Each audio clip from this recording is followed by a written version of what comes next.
pleasure. Nerd Boy D, Nerd Boy Skeif, Bruce Leroy. We are your Nerd Boys. And we back for another episode of That Fire. And right now, we got our first official guest on this motherfucker. My big bro, your big bro, fashion icon, extraordinaire, Mr. Matti Rouse himself, Boskino. What's up, world? Johnson, Stewie. We need a Canelo. We need something. Come on. Canelo. Yeah. In case I didn't hear the name before. Short right now. Read it, nigga. Mr. Matti Rouse. Mr. motherfucking Matti Rouse. What's good, in bro? the building. Yeah, so Yo, I'm ready to go. Push that motherfucking button to start. you I'm ready to go live? Because we're going to stream this on Facebook Live, and we got the YouTube, of course. But we're going to be right back. We're going to interview Stevo. We got some shit. Not yet. Oh, we're going to be on Facebook Live. But yeah, we're going to do our thing, and we'll be right back. And with that being said, cue the intro. Yeet.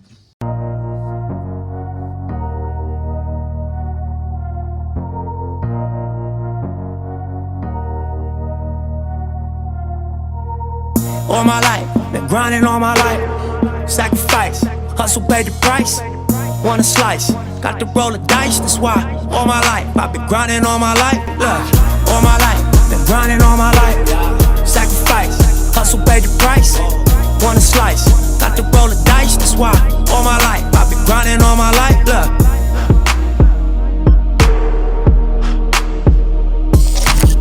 Nerd Boys, Nerd Boys. Nerd Boys, Nerd Boys. Nerd Boys out. Okay, yo, Matti Rouse in the fucking building. Better put some respect on my name. Let's go. Nerd Boy D, Nerd Boy Skeif, Bruce Leroy. We got Mr. Matti Rouse himself, fashion icon, party promoter, Stevo Johnson. What's good, my brother? What's good, Nerd Boy D? And the family. Welcome, Matti Rouse and the Nerd Boys den and shit. You know how we do. Y'all got me ready. Let's get to this shit. Let's go. So, man, my brother, man, you know, we go a long way, man. This is my big bro. This is like, me and this guy, man, we could write some books on all the adventures we've been on. This dude, the dancery, you know what the dancery is? You was somewhere dancing? No, the dancery is a magical place for niggas that get fucked up and can't get out of it. And that motherfucker goes in the dancery all the time. So you remember when Moan got his head stuck in the railing? That's a dancery moment. That's a dancery. Wait. I never heard this story. What? So he was drunk, and it was his birthday. Head through the railing. The railing. He couldn't get his head out. And couldn't get it Yeah, yo. That's beyond. That's insanity. Right. Some water. I don't remember how we got his head out that jump, but it got clear. I was in the dance call that night too. 911. Somebody had to, yo. Shit. He was stuck between like the railing. Yep. Yeah, like it was like bars and then It was bars, like the nigga got his head, It literally got railed.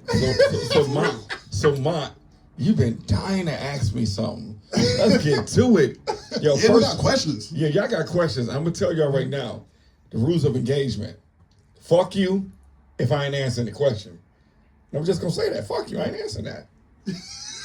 That's how we doing this shit. I'm gonna let them You got mad questions, but you know what? You ain't the one I'm worried about. Why, yo? Why? It's this motherfucking Kung Fu pilot over here. Nigga, I got the list questions out. You worried about the wrong person. You are definitely worried about the wrong person.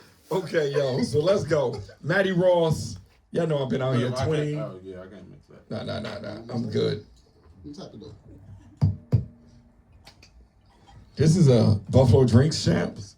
Yeah. Pretty much. Nerd Boy That's what we style. about to The be. Nerd Boys drink Not me. champs? Not me. Like you smoke champs? Not me. Okay.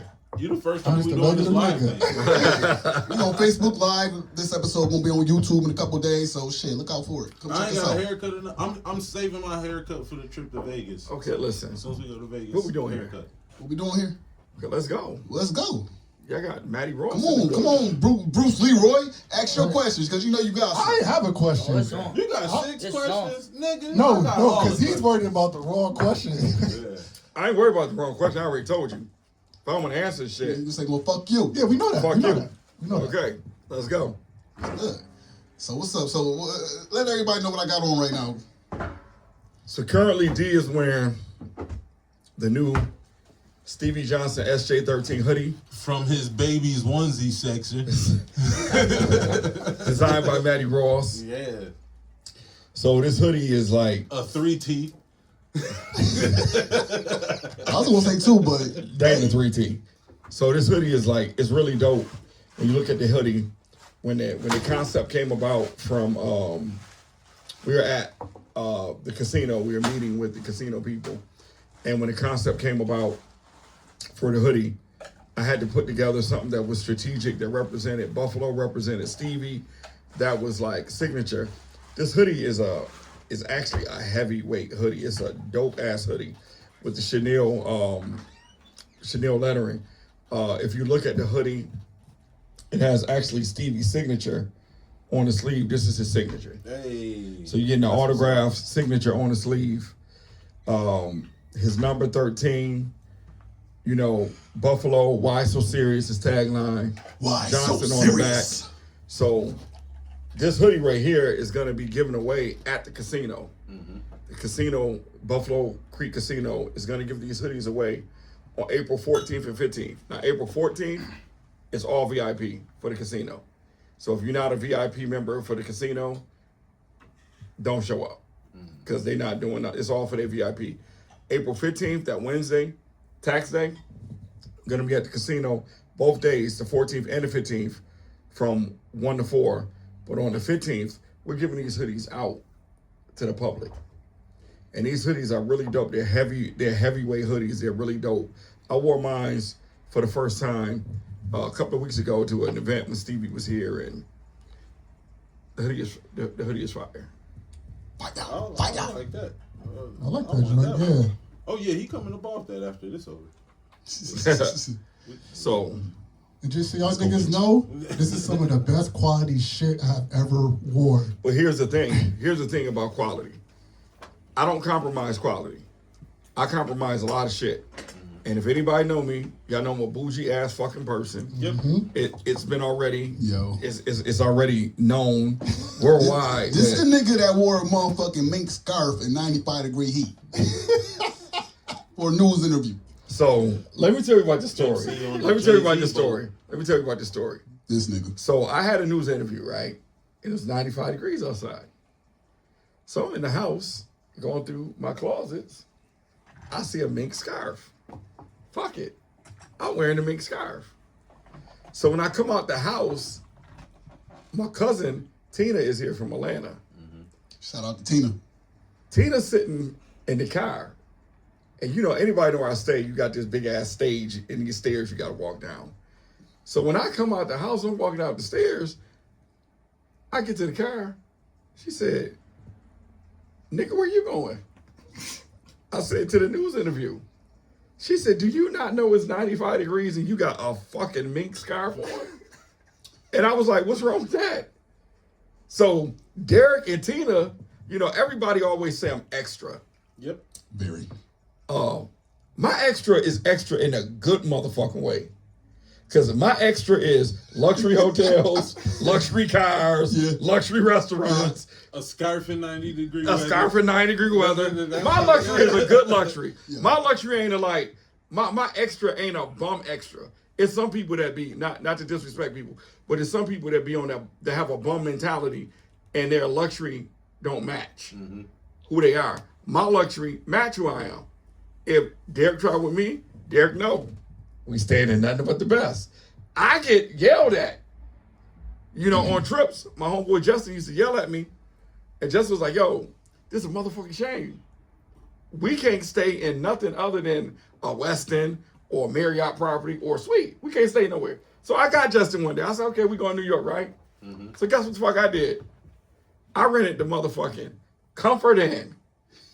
$99 a night. Niggas is mad. We get to the hotel. Justin looking like, damn. He ain't saying shit. Y'all all say I'm bougie. So now I'm gonna be unmotherfucking bougie. So we go in the room, stick the key card. He looked around, he's like, yo, you rented this room? I said, y'all always complaining about the dollar amount that I spent. So now I'm gonna go online and get some $99 shit. Now I'm in the $99 shit. Now you want to be at the Westin. Niggas won't say shit no more. You know, for the record, I've never complained. Niggas ain't gonna say shit no more.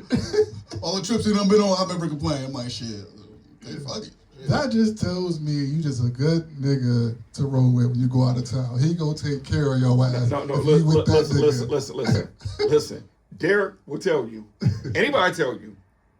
I will pack some shit up and be on that phone like calling the Uber. I'll be on that motherfucker looking for another hotel. So this nigga's a travel agent too. Like, listen, I'm gonna do whatever. I'm not Jack of all trades. I'm not staying. Derek, no. If it ain't right, we ain't staying there. No. If the food ain't right, we ain't eating there. Like, I have standards, and people get on. No, for real. I'm gonna say this because people get on me for having standards. They don't understand that I've been like this all my life, and this is something that's been carried on from the prior generation. You know, my grandparents, my aunts and our uncles, they instilled certain values. You know, I watch my family, we grew up on Jefferson in Cayuga. I watch my grandparents and everybody. I watch my aunt and my mom, them, they came from Jefferson and Cayuga. But now everybody pushing Escalades. You know, everybody got luxury cars. You know, my aunt, before she passed away, my aunt had $5,000 curtains up to her window. You know, even my mother was like, I don't even know what that looked like. My mother was like, yo.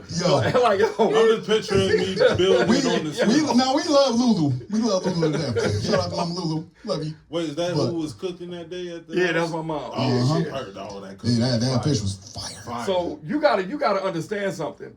So if my mother looking at my aunt, and my mother's like, how much them curtains cost? My aunt said $5,000. My mother said, I could have made them motherfuckers. You get what I'm saying? Like, on some G shit. So when you come from that heritage of these people got it out the mud and nobody gave them nothing. And then you growing up and then you see your mom and everybody and my aunts, everybody in full-length mink coats, my Uncle Leonard, custom suits. My mom tells me the story about when I was born, how she had me in tailor-made suits. She had my suits custom made.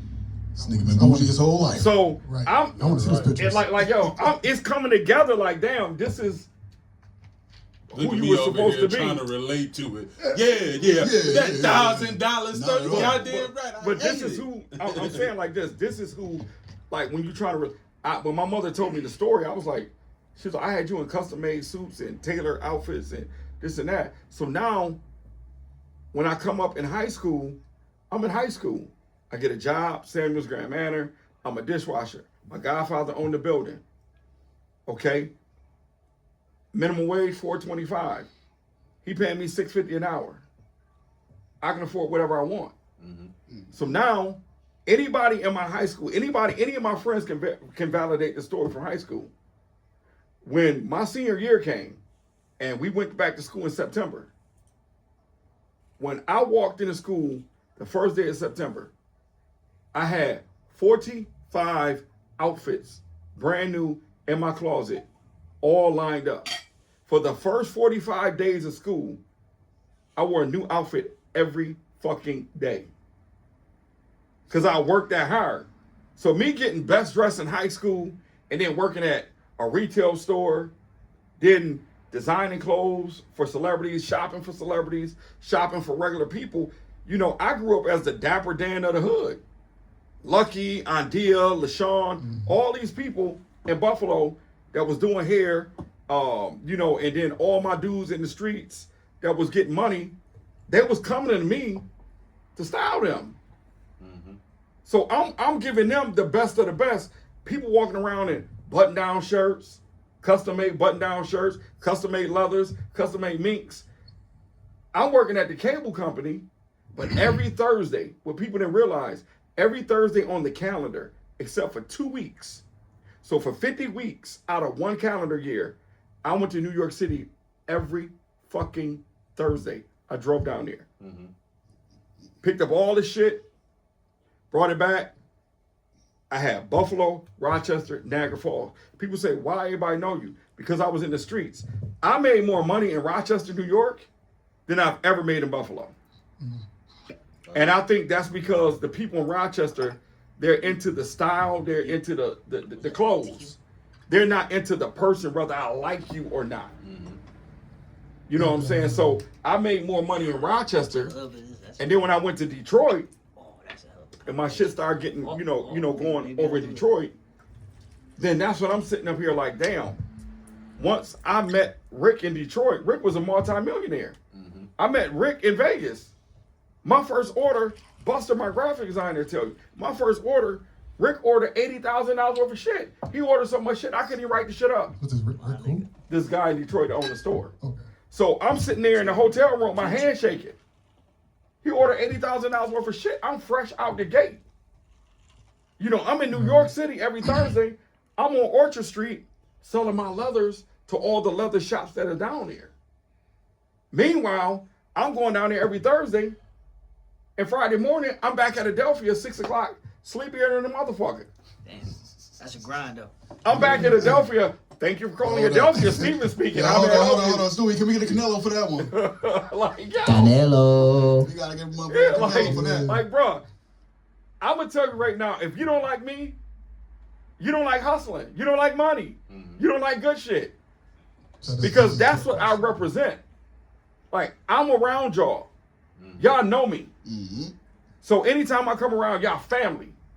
Right? It ain't no, I can be bougie as hell, but I don't come around y'all acting bougie. I don't come around like acting like I'm better than no motherfucking body. Like, if you drinking out the bottle, pass the bitch. You get what I'm saying? Like, that's the shit I'm on. But for some reason, I get a bad rap because I care not to, I just care not to engage with certain individuals in certain energies. That's called boundaries. No, it's not called boundaries. It's called individuality. And motherfuckers here don't have it. Because they like rolling in cliques and they like doing all this clicky shit. And I'm not a clicky person. I fuck with y'all. Y'all a clique, y'all Nerd Boys. I fuck with y'all, but I can come over here and fuck with the Nerd Boys. And then guess what? I go out the door and go do something else. But y'all not a clique to the point. People. Y'all individual people. Yeah. Like me and you can talk. You call your Steve, I'm calling to check on you. Me and Mott just on the phone yesterday. Me and Mott laugh like a motherfucker. We like 2 motherfucking kids on the phone. So as soon as Mott answer the phone, he like, this nigga. I'm like, yeah, it's this nigga. This nigga. You get what I'm saying? I just randomly call him. Yeah, like D, like when D answer the phone, I'm like, yo, D, we gotta go here. Like, yo, D don't never get the treatment y'all get. When D answer the phone, it's always, yo, son fucked up. Could you come help me move these boxes? Yo, I'll never, like, we kind of about to double back to Mama Lulu. All right, bro, next time your mom move, man, don't call me. Listen. Do not call me, bro. Listen. Let me know. I'll make sure I'm out of town that week. Damn. The next time my mother move, don't call me.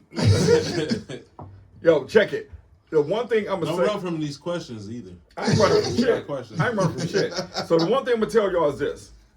It's called individuality. And people don't have it. And the one thing I respect about D got his own style. He do his own thing, got his own style. Appreciate that. Whatever. If it work, it work. If it don't, that's the nicest it don't. I mean, it don't. One day he might look like he came out the animal kingdom. Right. You know what I'm saying? The next day, I'm like, D, okay, what's up? Some days he look like Lenny Kravitz, some days he look like Lenny Batshit. Exactly. Yo, one of my greatest accomplishments was when I pulled a Stevo on Stevo. He beat me that day. That nigga whooped my ass. He whooped my ass. He showed up and looked better than me. I was like, how the This nigga just look at me, just like. He got out of the car. I was like, you said that Why'd you show up in it? No, we had the little protest shit at Martin Luther King, and D showed up, and I was like, damn. Cut up the jeans, t-shirt, the Chuck Taylor.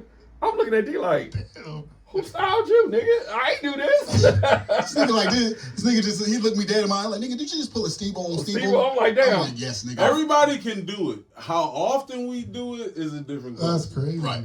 But Everybody can step out, but how often? But you know what it is this. I'm gonna tell you what the magical thing is. It's confidence. Mm-hmm. Right? This is what I don't understand. Motherfuckers can look at their phone, they can look at the TV, they can praise every motherfucking celebrity in this world. Mm-hmm. But the person they know trying to make it, they can't give you praise, they can't give you praise, they can't give me praise, but they can look at the TV and praise all these motherfuckers that they don't know. Never gonna meet. Mm-hmm. But they look at me, oh, that nigga corny. How?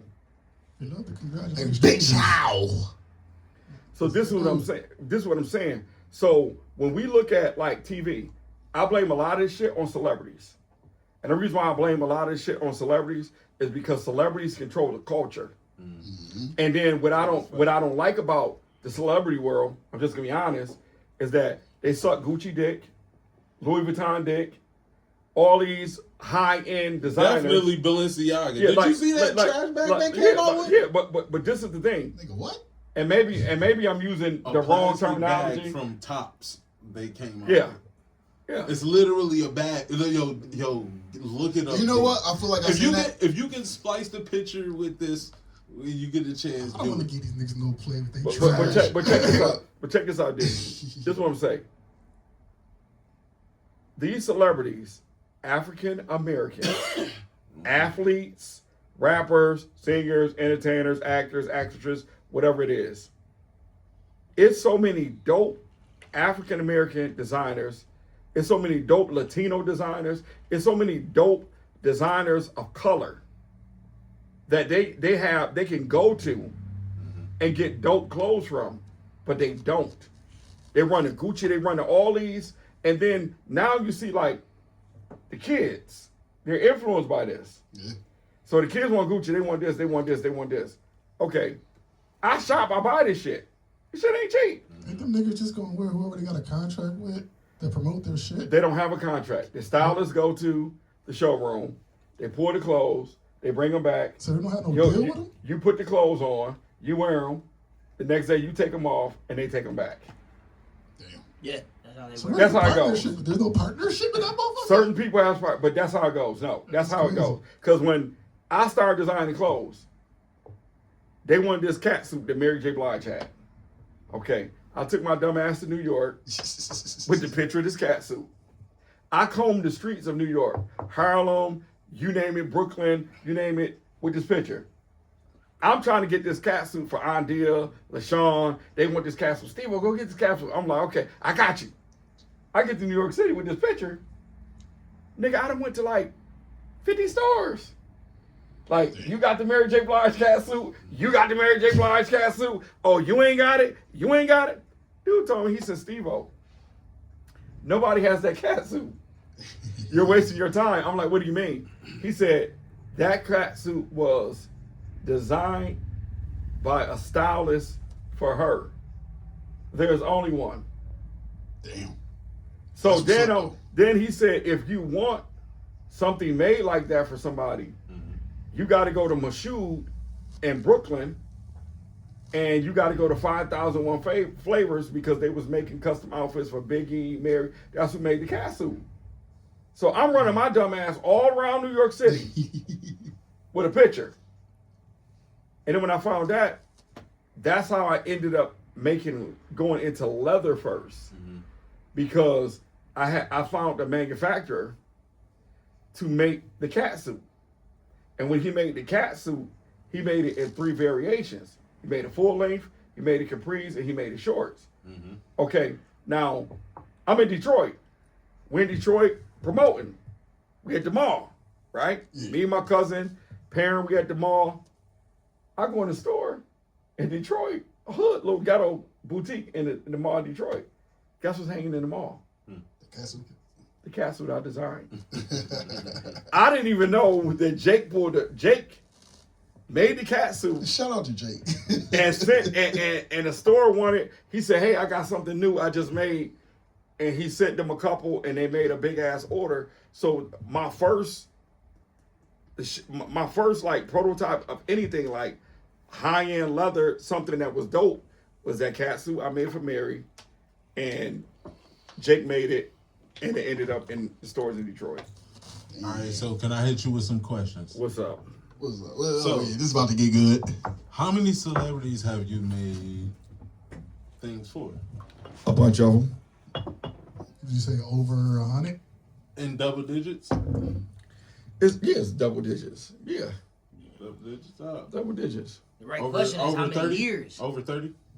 Yeah, I mean, I've been doing this for 29 years. This Oh, year. There you right. go. I forgot. I keep forgetting you old back. There you go.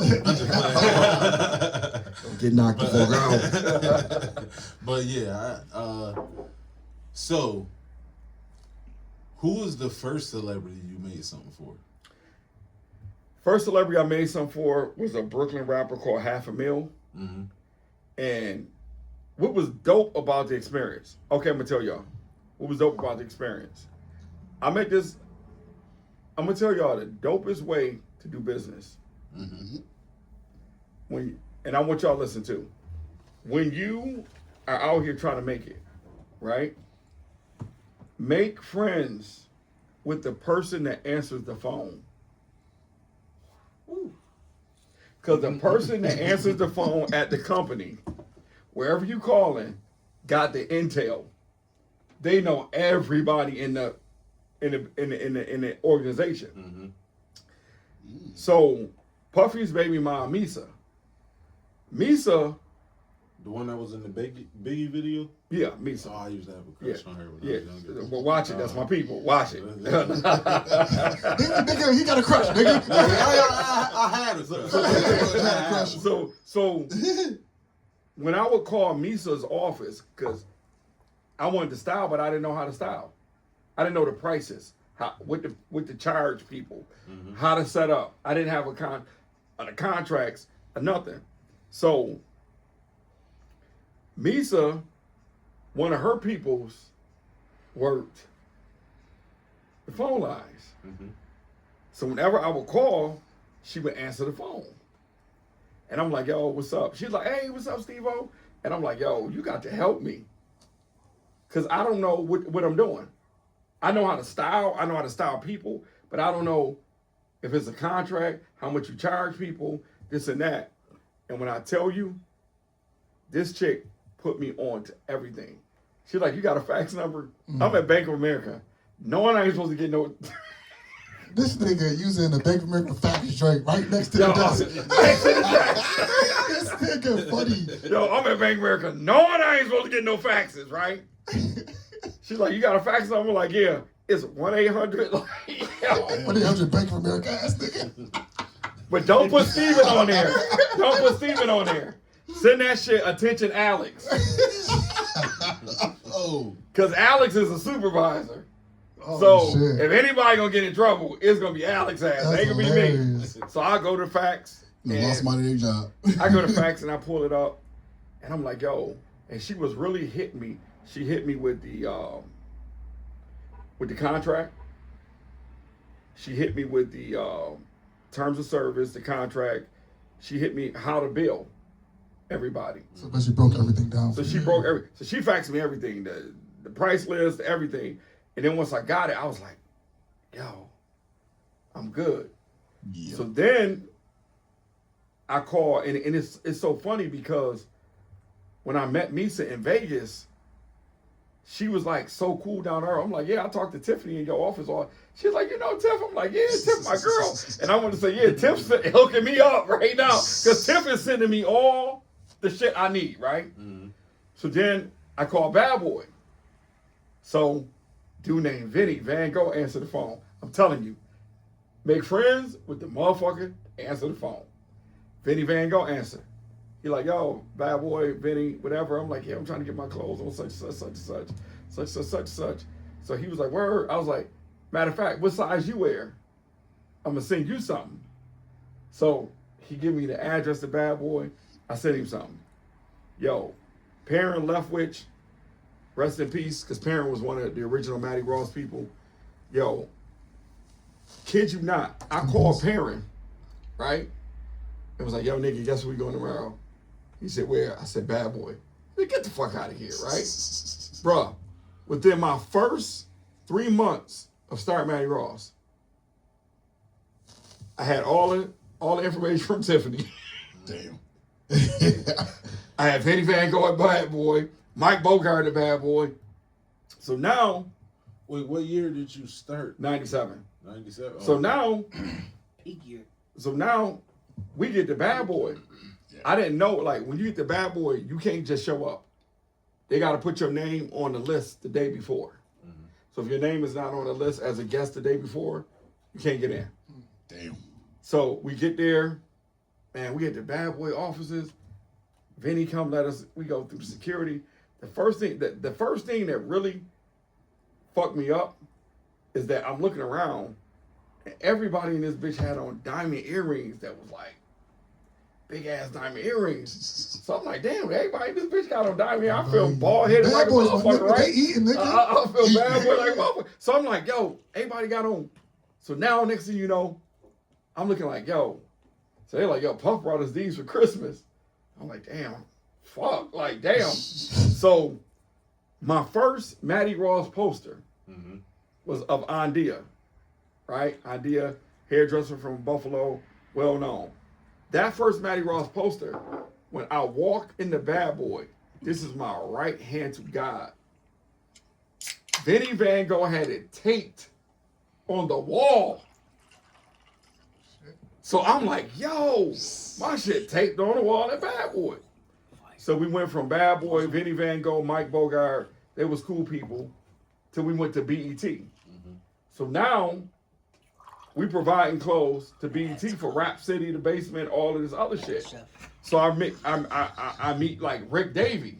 Rick Davey is the head of like fashion for all BET programs, like, you know, the shows. So now I'm in Vegas. I'm like, damn. Misa standing there. Rick Davey standing there. Mike Bogart standing there. Vinny Van Gogh standing there. I'm just a nigga from Buffalo. So when you get in that loop and you meet these people, you get what I'm saying? Yeah. When you meet these people, Stick your hand in that's how I started networking. And once I knew all the players, it wasn't about knowing the players in Buffalo. Once I knew all the players in New York City, to every convention they had in the industry, I was at. Everybody was there.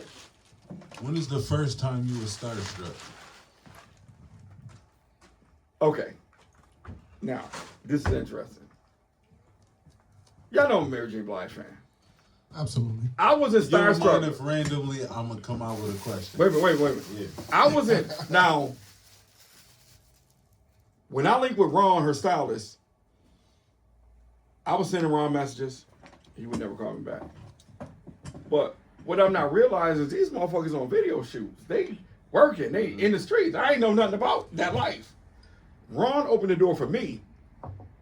I was sending him messages. One day, he hit me back on my two-way pager. And he invited me up to New York. So he was like, yo, when he invited me up to New York, Ron Patmore, he was like, yo, come up to New York. I'm having a party. So we go to the hotel, right?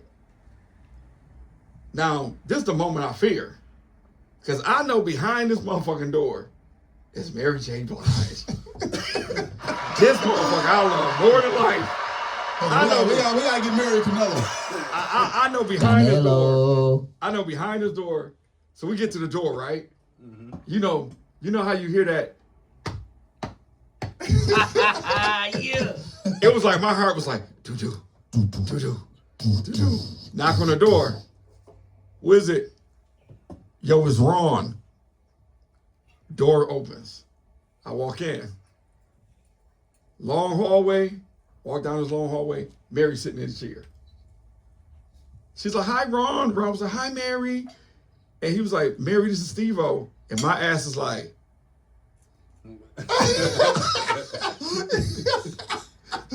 sitting there. You was stuck, nigga. How is she in person? Wait a minute. I'm sitting there like, good afternoon, Miss Blige. Like, I'm not trying to get kicked out. I'm like, I done made it here. I ain't trying to get. So Buster will tell you the story. My graphic designer, right? I called Buster in the closet, in the room, because they give me all the clothes to hang up, right? Yeah. So I'm in the closet. I'm like, yo, boss. He like, what? I'm like, I'm in Mary hotel room. He like, where the fuck Mary at? I'm like, sitting in a chair. He was like, did you say hi? Yeah, nigga. Buster like, well, call me back when you get out the closet. I'm like, okay. So I hang up, right? Hang up with him. She was dope. She was really dope. First time meeting her, she was really dope.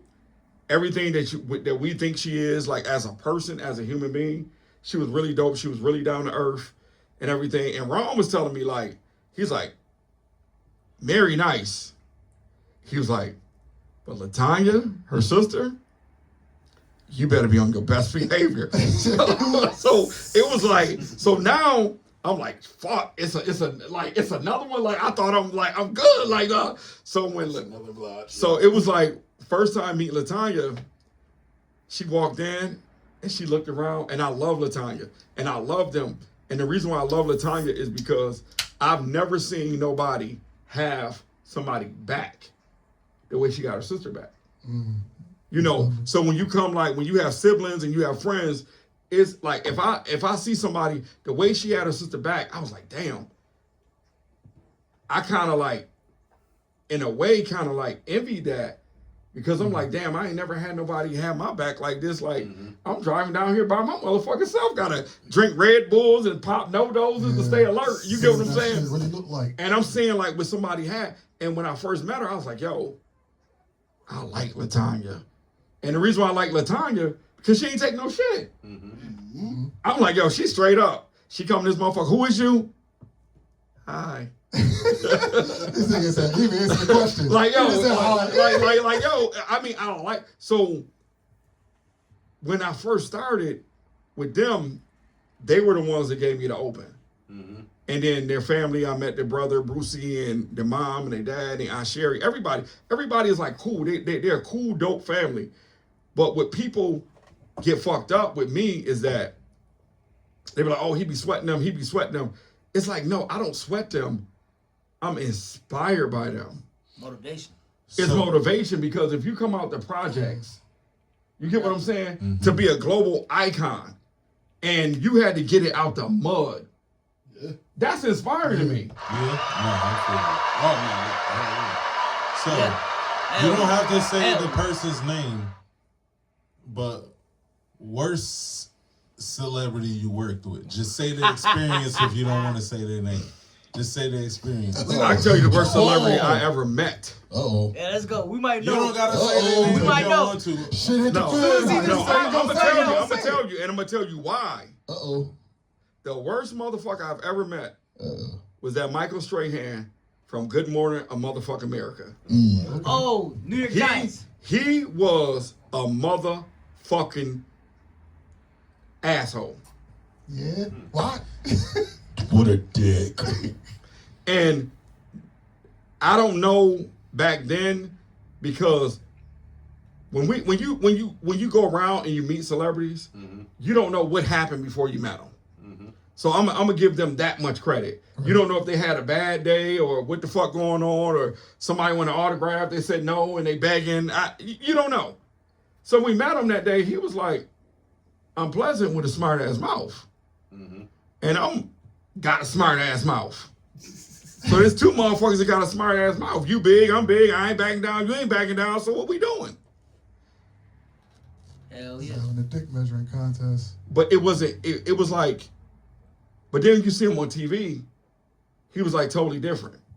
So I don't know if he was just having a bad day that particular day. I will give him that much credit. People do have bad days. They have bad days, because I know I have bad days. I be in the grocery store, and lady's like, hey, and I'm like, You're not going to disrespect me, though. People have bad days.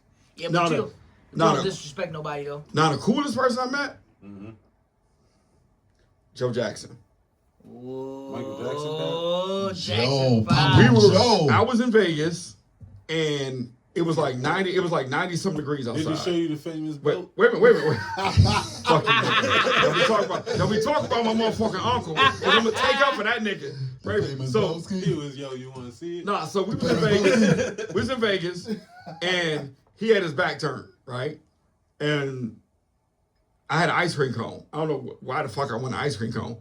And the ice cream was melting fast. Vegas, nigga. The shit was melting faster than I could eat the shit. So I had ice cream running down my hand. So I didn't want to reach over his food and grab napkins.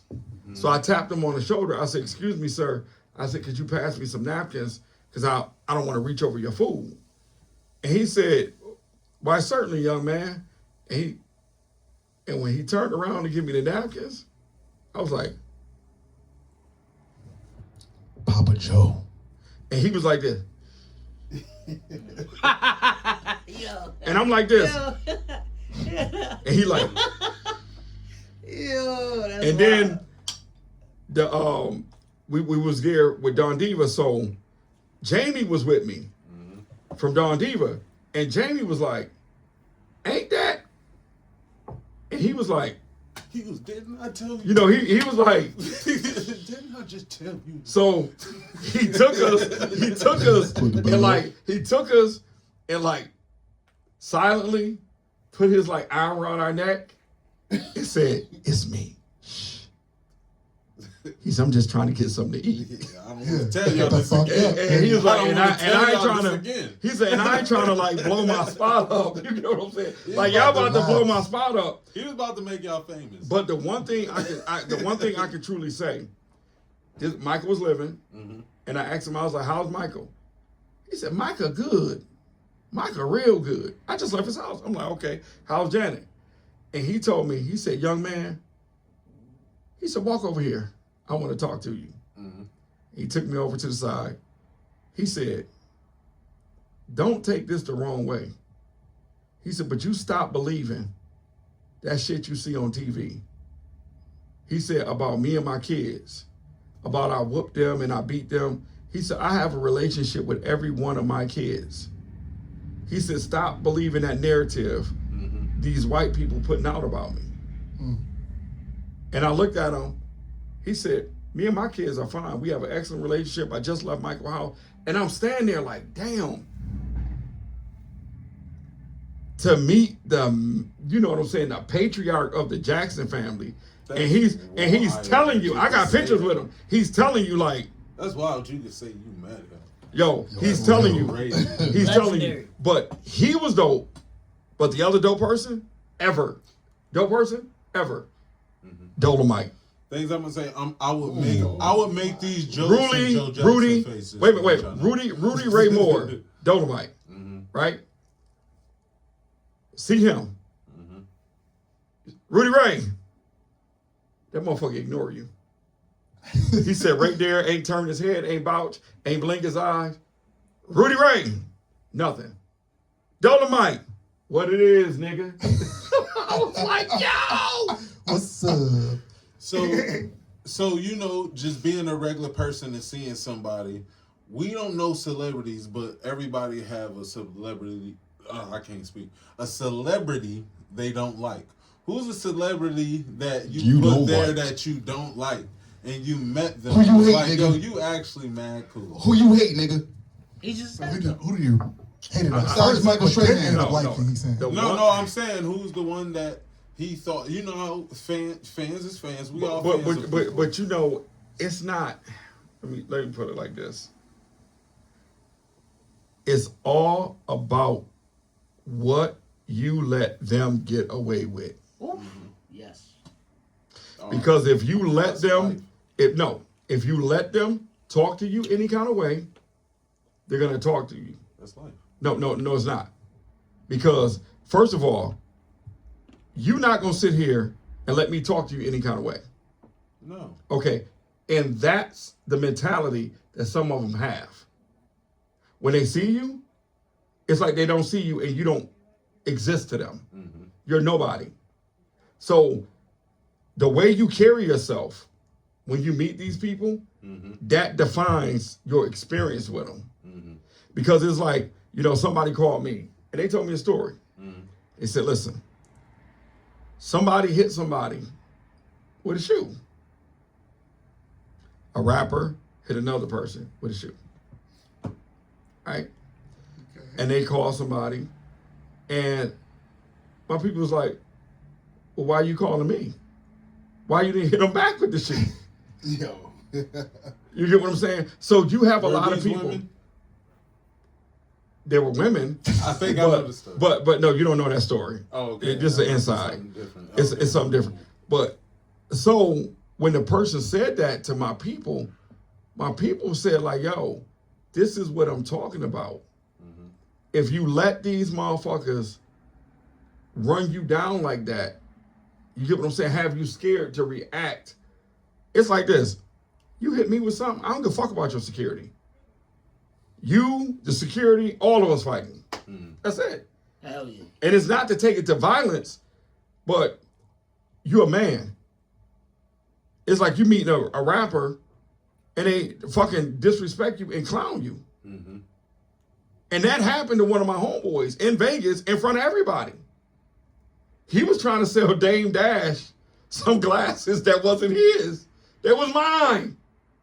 Oh, he tried to sell him your glasses? I had the 607s, right? Because I had to deal with Cazelle. Everybody know I had to deal with the Cazelles, right? We in Vegas. Dame see my boy, he's wearing my 607s. So Dame's like, where you get those 607s? Is these real? He said, yeah. Dame was like, I need them. Because everybody know the 607s, famous Run DMC glasses, they always sold out. Dame said, I need them. He giving Dame a price.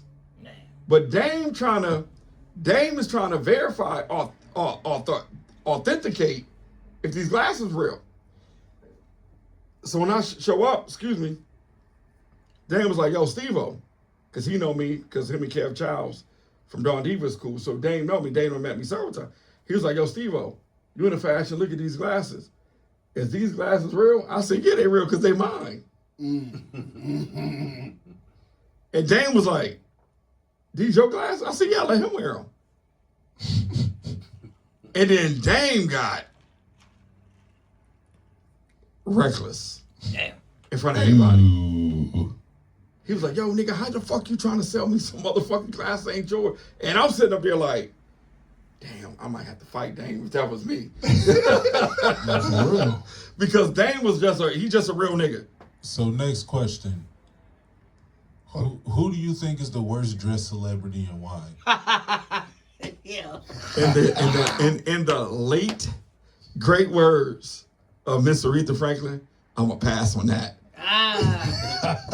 Because that right there. Explain why. Okay, I'm gonna explain why. I'm not gonna tell you who it is. I'm gonna explain why. You can explain why and then the outfit. You don't gotta say anything. We ain't saying outfit. It's like this. It's like You gotta this. be giving too much away. Some people, no matter what you put them in, they still look like a bum. Dang. Dang. Hey. So it's the person, not the clothes. Sometimes it's the dude. Canelo. Sometimes You heard it here, folks. Yeah. Sometimes it's the dude. God damn. Sometimes It's it's the the person. It ain't necessary. Sometimes it's just the dude. That dude. because it's like this.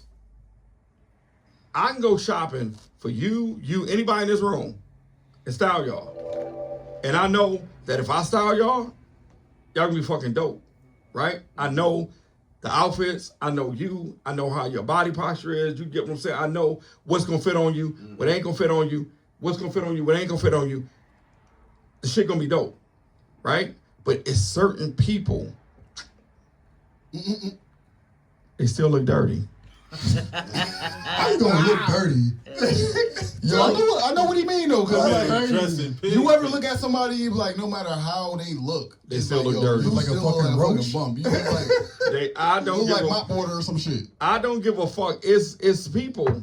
I don't give a fuck. You can put on them Gucci, Louis Vuitton, Balmain, They still look dirty. Goyard. They still gonna look dirty. That's how they carry themselves. And you know And there what? was a celebrity that was like that. 'Cause Still look dirty. I got one question. Dang, that's crazy. The Who got a question? I got the only question. How was DMX when you met him? DMX is cool. There you go. That's my nigga right there. But see, this is the thing. You ever met his barber?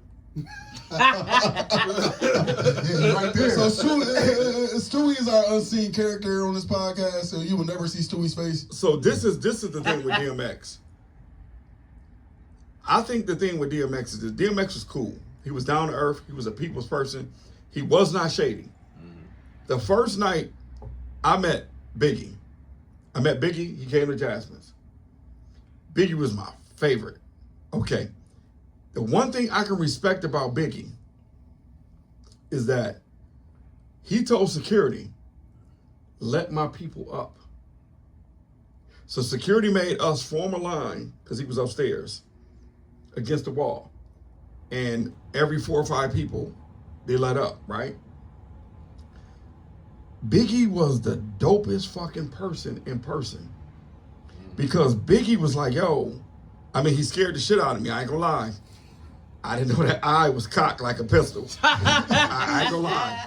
And he took them glasses off, and I was like, this motherfucker about to beat me up. Was that your first time seeing it? That was my first time seeing it, like in person. And I was like, I was scared of the motherfucker up there.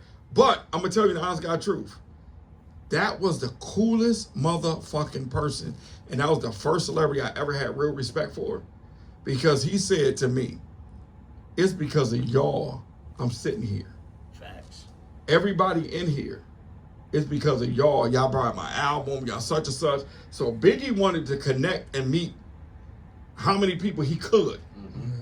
And that was the type of person. He was the dopest. Now, he was cool. The motherfucker that really pissed me off was that bitch ass R. Kelly. God damn. And it wasn't for no other shit. It was because I'm sitting in Mona Scott's office. Anybody know who Mona Scott is? Yes. Yeah. Mm-hmm. Okay, creator of Love and Hip Hop, executive producer. Mona Scott, when I first started Matti Rouse, she paged me to come to New York to style for Total. Me and Perrin went up there. Perrin was my road dog. Me and Perrin went up there. We go to the Violator office, right? This when Chris Lightley was living. I didn't know Def Jam and Violator was in the same building. We finally get up there, we go in Mona office, right? That's how I found out about the two-way pager. Because everybody in the office was walking around flipping up pages, doing this. So I'm asking like, what's that? Because you know, we country, we from Buffalo, we don't see this shit, right? Bruh. This happened a minute ago. I know I was just outside playing. You was in the mud.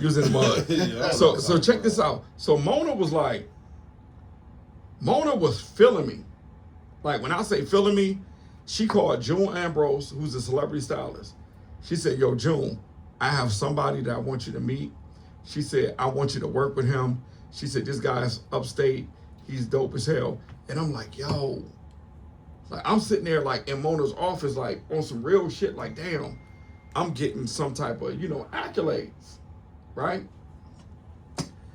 In the middle of her and June, she put June on speakerphone. June Ambrose was like, hi, this is June Ambrose. And I'm like, hi, June, this is Stevo. How are you? And Mona was like, oh my God, honey, he's so dope. He's the next big thing, such. And I'm sitting there like, yeah, I'm the next big thing. What's your number? You get what I'm saying? Like, I'm trying to get out the hood. Bruh. Networking. The first thing that happens, somebody walked in the door, told Mona, R. Kelly is on line 2, bitching. R. Kelly was at the video shoot for Fiesta, and his leather pants didn't fit. Oh, shit. And he's calling Mona, got Mona on the phone, like going, like my pants don't fit. And I'm sitting up there like, well, put on a different fucking pair of pants, nigga. I'm in my interview. And it's crazy because when you get that far and you get that close, I was not expecting that door to open and somebody to walk in, and he was on the line 2, line 3, bitching about some leather pants that didn't fit. And then once she took that call, she told June she would call her right back. June was on the set of something. She called June back. June ain't answered the phone, and then it was like, oh, honey, well, I'm gonna, keep your number, and I'm gonna see if, such and such. But Mona, she was a G. One thing I can say about Mona, she was a G because Mona gave me her cell phone number, her real cell phone number. So she did get, I would contact her. But the craziest thing is like, what y'all don't know is that I was called in New York City for when I was the fashion editor Don Diva. They called me down to New York City to BET. They wanted me to be a host of a BET show. Nice. So I go down there. This is when I tell y'all, I don't know what type of luck I got. Cause I get down there, get on the set, like the meeting is at CBS Broadcasting in New York, right? I'm in the boardroom. It's like 4 people. They hit me left and right with questions. They asked me to do a monologue, open monologue. I'm doing everything. They was like, oh, this guy is good. They called somebody out, called somebody in, had this dude sit in. They was like, when can you start? I was like, shit, if you say I can start, I ain't going back home. Shit, I don't give a fuck. I got people in New York, I can stay at their house, right? Kid you not. In the middle of this shit, they was asking me, when can I start? They was discussing salaries and everything, right? I'm saying to myself, I felt like I got to the finish line. Out of nowhere, somebody walked in the room. The set for 106 in Park was on fire. Everybody who was interviewing me at that table jumped up and ran out. I was like, oh, we'll call you back. Hey, we went to Yo, 106. we did. Yo, you know what's some weird? You know what's some weird shit going on right now? As soon as you said fire, I noticed the fucking lantern in the fucking studio. Oh yeah, Nigga. And then you know what's so crazy? These are bro? real stories, like It's that crazy. nobody knows about. You know what's so crazy, bro? Is like a lot of these you stories. are a bad joke. Like people won't believe it, but it really It happened. happened. But I'm like, imagine being in the room with all the decision makers from BET, and you're like a step away from being on the show. I can barely And the imagine set- being in the room with all the heads of my job. I'm just saying, and the set catches on. How weird is that? Like, out of all days, during your interview, the set catch on fire. The devil's working. That's that regular day, New York yo. City, yo. Let that shit on fire, nigga. But yo, you know what's so crazy though? Because like, I met Stevo. I was 21 when I met Stevo, 2008, and me and Stevo, like me and Stevo always joke all the time, like, yo, we can write a book about our adventures out of town, people that we ran into, and I done seen bro come so close to shit to where like, yo, it's that time.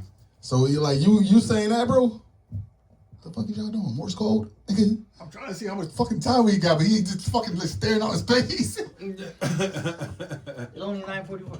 Nigga, keep on, 9:44. Yeah.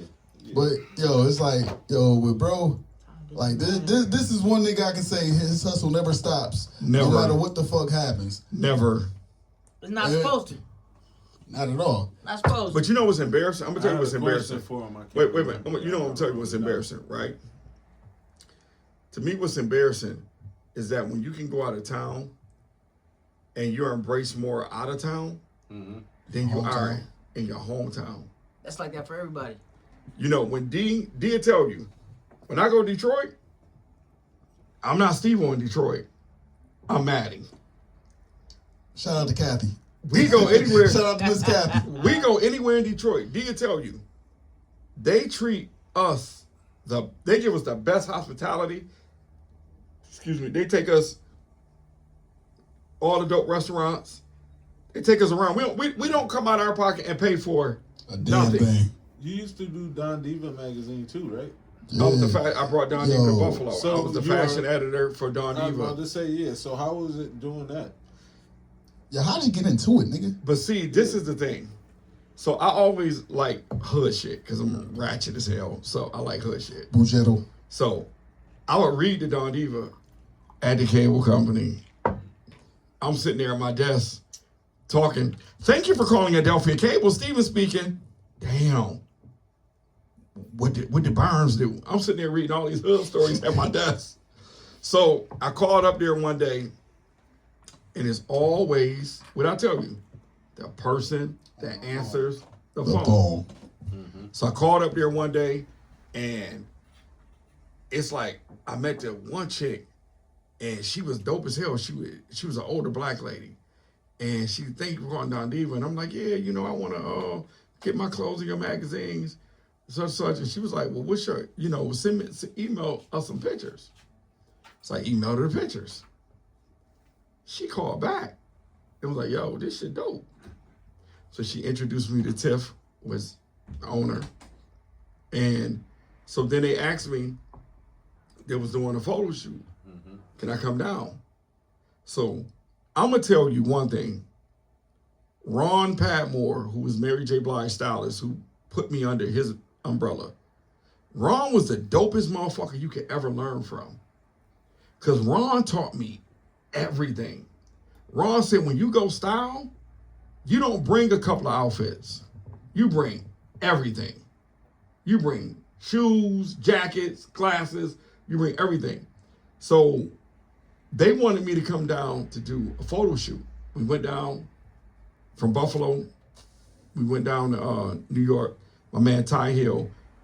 We did the photo shoot down in New York. Ebony was a model from here. She's the baddest model. She's scared to come out the fucking bathroom. She like, Stevo, them girls from New York. Like, Ty had to go in the bathroom. Ty had to go in the bathroom and damn near. Ty had to go in the baroom and damn near drag her out the bathroom. Ty was like, yo, you the coldest chick here. Like, what is you doing? She's like, I'm scared. Damn, you bitches are shook. Like, she was like, yo, Ebony was like scared. So Ty done went in the bathroom and snatched Ebony up in a leather outfit like this. Like, bring your ass out this bathroom. We ain't come down here. So we do the first shoot. First shoot was dope. On the way driving back from New York to Buffalo, Tiffany called. She was like, yo, Stevo, I like your professionalism. She was like, damn, you brought everything. I had a whole truck full of like minks, leathers. I had everything, right? Mm-hmm. So she was like, we want you to do the next shoot. So we go back down, we do the next shoot, right? I'm supposed to be down there styling for the shoot, right? They use my clothes. But what happened is that they models that they was using got stuck in traffic. Oh, shit. So that's New York. They got stuck in traffic. They couldn't get to the venue. Mm-hmm. So Sonny and Brandy, two of my models from Buffalo, they was like, Tiffany came, she's like, can I use your girls? Because they cute. I'm like, yeah. Put Sonny and Brandy in the shoot. The craziest shit is, remember Jamie Hector from The Wire? Yes. Marlo. Yeah, Marlo, right? Yeah. So he there, right? So Sonny and him doing the pictures and everything. Yo, they had a jeweler show up. Bruh. Sonny had on $3 million worth of diamonds. The jury showed up in a briefcase with 2 motherfucking security guards that was gonna blow your motherfucking head off. Still that shit. We told Sonny, like, bitch, go in the bathroom. Climb through the window, we just back in Buffalo. Yo, we laughing. So, and then we like, don't do that. Like, these motherfuckers gonna kill us. Like, yo, she had, and it changed my view of shit because I'm like, yo, we from Buffalo. And I'm standing next to my friend, like one of my models, and she got on $3 million worth of diamonds. And then after that, Tiff called back. After I know that, Tiff called back, and she was like, yo, Stevo, me and Kev wanted to know, would you be the fashion editor of the magazine? There you go. And I became the fashion editor of Dawn Diva magazine, traveling from Buffalo to New York, responsible for all So what year was that? This was like about 07, 08, somewhere around there. And then I was responsible for all of the photo shoots. Mm-hmm. And then I told Kev that I can write. Because I can write real good. I told Kev I can write. And he's like, you can write? And I was like, yeah. So Jimmy's birthday was coming up. So Kev called me. My cousin Tyke lived across the street on Hewitt from me. Kev called me from Dawn Diva, was like, yo, I'm going to give you the Jim Jones cover story. But you got to make it down here because Jimmy having a party tonight. You got to make it down here. My cousin Tyke Sweat, Tyrone Sweat Jr., he stayed across the street on Hewitt. He'll tell you, you know my cousin Tyke. Yeah. Tyke will tell you, I always told Tyke, always be ready. We don't know when the opportunity gonna come, Bro, we had 45 minutes. They throw some shit in the bag and get up to New York. We got up there, man. Went to Mama Jones' house, went to the club with Jimmy. The shit was out of control. It was out of control. This was like in the height of like Jimmy had balling out. Mm-hmm. You know, he was running and he was hustling. And I felt so inspired by this dude.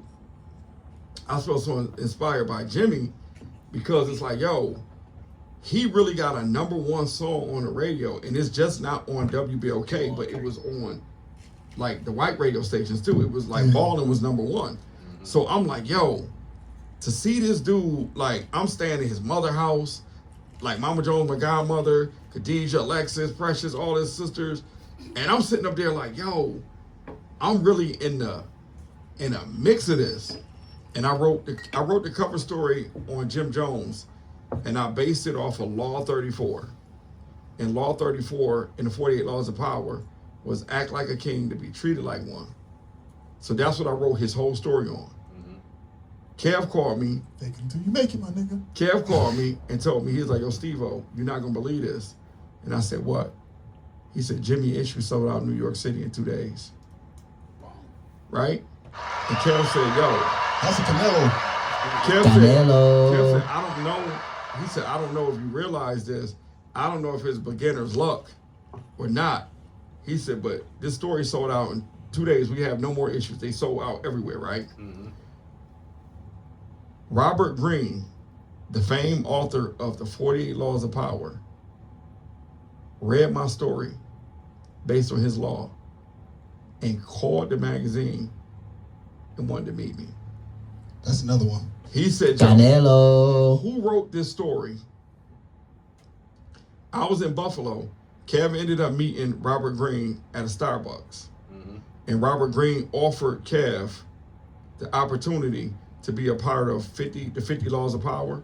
It's a book called 50 Laws of the Street with 50 Cent and Robert Greene. And he wanted Don Diva to be a part of it. But that came from my story that I wrote. And that was dope because I got all Robert Greene books. So imagine your favorite author calling your job like, yo, Keith, where Keith at? I want to meet with Keith. That's a whole different type of feeling. That's a whole different type of feeling, bro. And these are the stories that nobody don't know about. Right. So this podcast, I'm telling you all the shit that nobody ever heard, nobody know about, you know, shit like that. It's real. Exclusive Nerd Boys, Right. bro. That's why I've been trying to fuck up and answering all my questions. Yeah. Yo, for real. Shout out to Stevo for the grind, man. Still got a bunch of questions. Like, you got a bunch of questions. I'm gonna tell you like this. Get out the mud. Mm-hmm. Get out the mud. D watch me. D done been through some shit. So when I make it to where I'm going, he's the first person being rewarded. Mm-hmm. Because me and D done been through some shit. And that goddamn hoodie he got on. That joint fire. Okay. I need that. We had to count 1,500 hoodies. I need that. Bruh. It took us. I ain't get one. How long it take us? Like out of 1,500, I got you one. Shut up. You talk too much. I got one. Coming. Like, damn, you ain't got to do all that. It's one of them you had to be there moments, my nigga. But like, yo, this is my big brother. Like, the reason why all this shit is possible right now is because of this dude right here. Because me, like, this is my mentor. This is my big brother. This nigga done, like, I have a touch of lint in my pocket, and he be like, yo, D had the best summer of his life. Yo, 2020, we went on 8 trips. D ain't have a motherfucking quarter. This nigga would tell me, I'm like, yo, bro, my pockets ain't looking right. Nigga, I ain't asked you that. Nigga, you coming to New York or no? Yo, the craziest thing was, that's how it should be, though. But you know, the craziest thing is when your dad, D father called, was like, how you going on all these trips and you ain't got no money? D was like, Stevo, he was like, That's the first question my mom would ask me too, so. Right. Honestly. So it was like, but you know what? I'm gonna tell you, you learn like that, them hoodies. Like, that was a learning, that whole thing, like I wanted to beat Trump up. because he put these tariffs in place. He got all this crazy shit. Facts. The ports was shut down. Shit. My shit was stuck in the air. It couldn't get here. You know, this autograph signing we had was supposed to happen in November. Damn. Yeah, months in the making. But due to the shutdown, and the one thing I will say is that I would like to thank the Seneca Buffalo Creek Casino and the staff. They have been truly, truly amazing. What people don't understand is that this event that we're doing April 15th, I am like the first minority African American designer in the city that they're letting in the doors to do an autograph signing.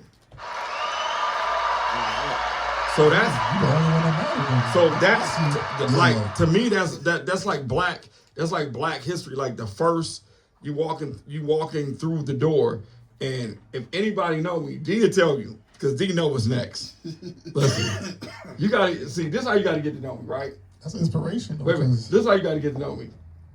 I ain't worried about the autograph section. D, what I'm worried about?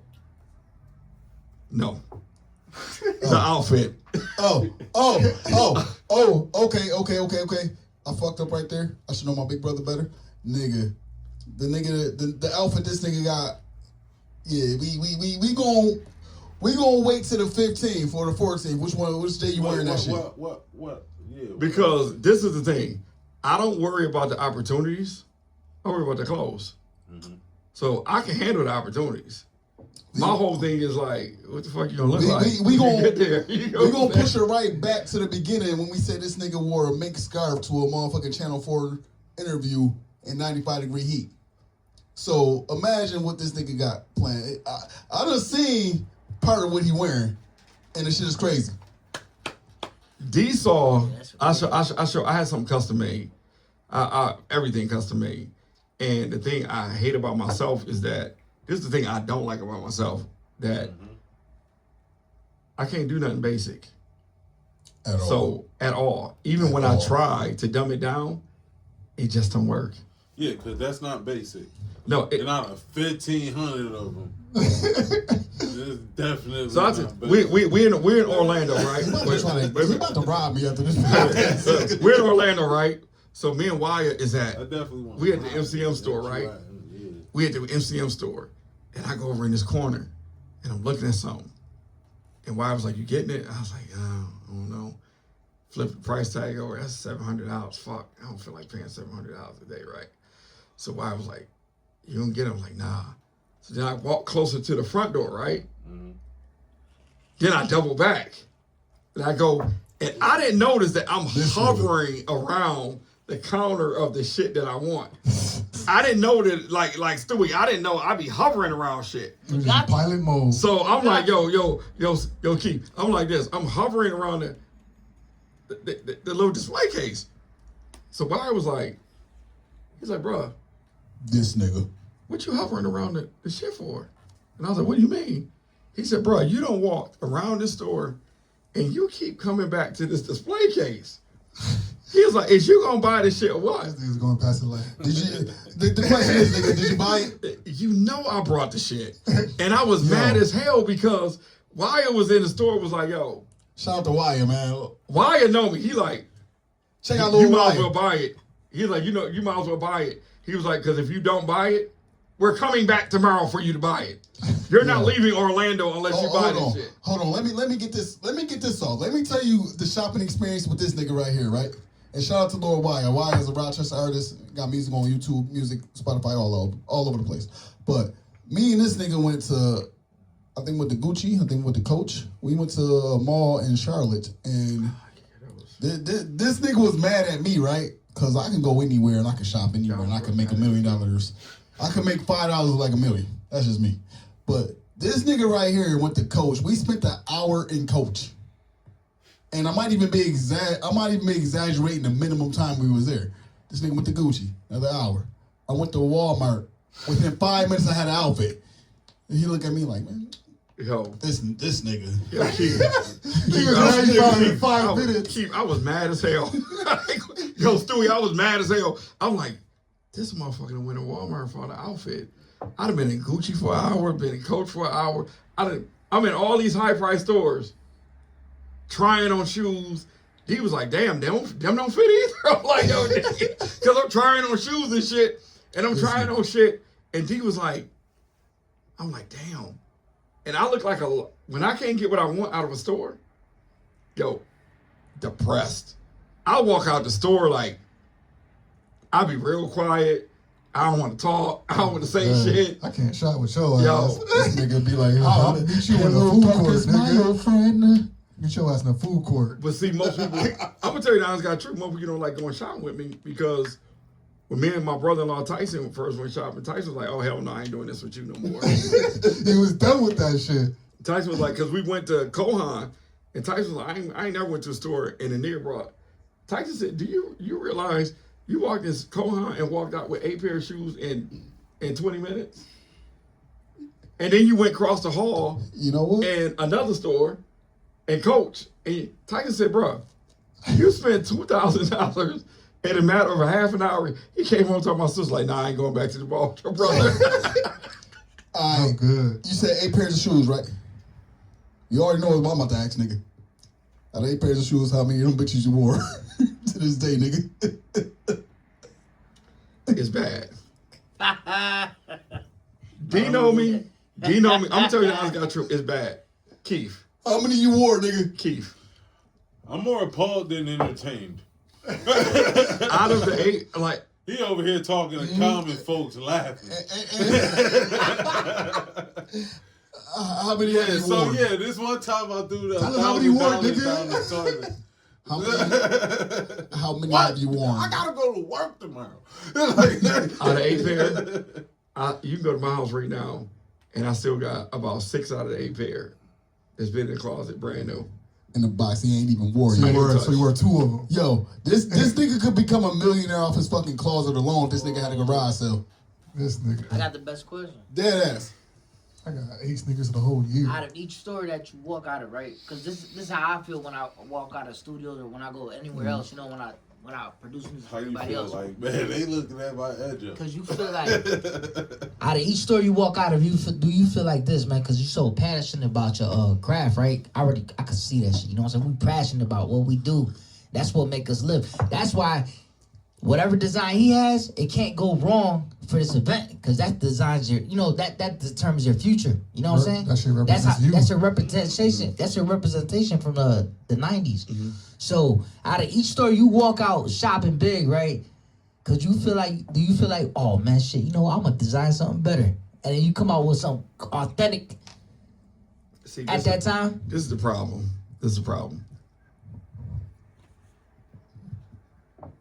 After going to counseling, This nigga did it before. after going to counseling, I realized that I be doing a lot of bullshit because I be bored. So after going to counseling, I realized, like, because my counselor be checking the shit out of me. And I realized, like, yo, I brought a Gucci wore trench coat 3 years ago. Just wore it February 28th for the first time. Nobody spends that type of money This nigga. and buy the shit and just put it in the closet. You know it's there. I had a custom-made coat made. Coat fire. Coat costs a lot of money. You get on my nerves, nigga. I wore the bitch one time, and it has never been seen ever. So what I realized is that you do dumb shit.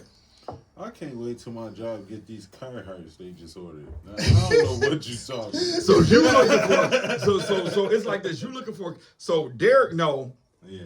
My sister Keisha came to my house one time. This is a true story. Mm-hmm.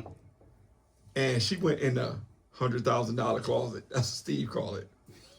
Steve called it the $100,000. Shout out to S3. S3 called it the $100,000 closet. S3 is fucking crazy as hell. My white homeboy, he crazy as hell. He my brother.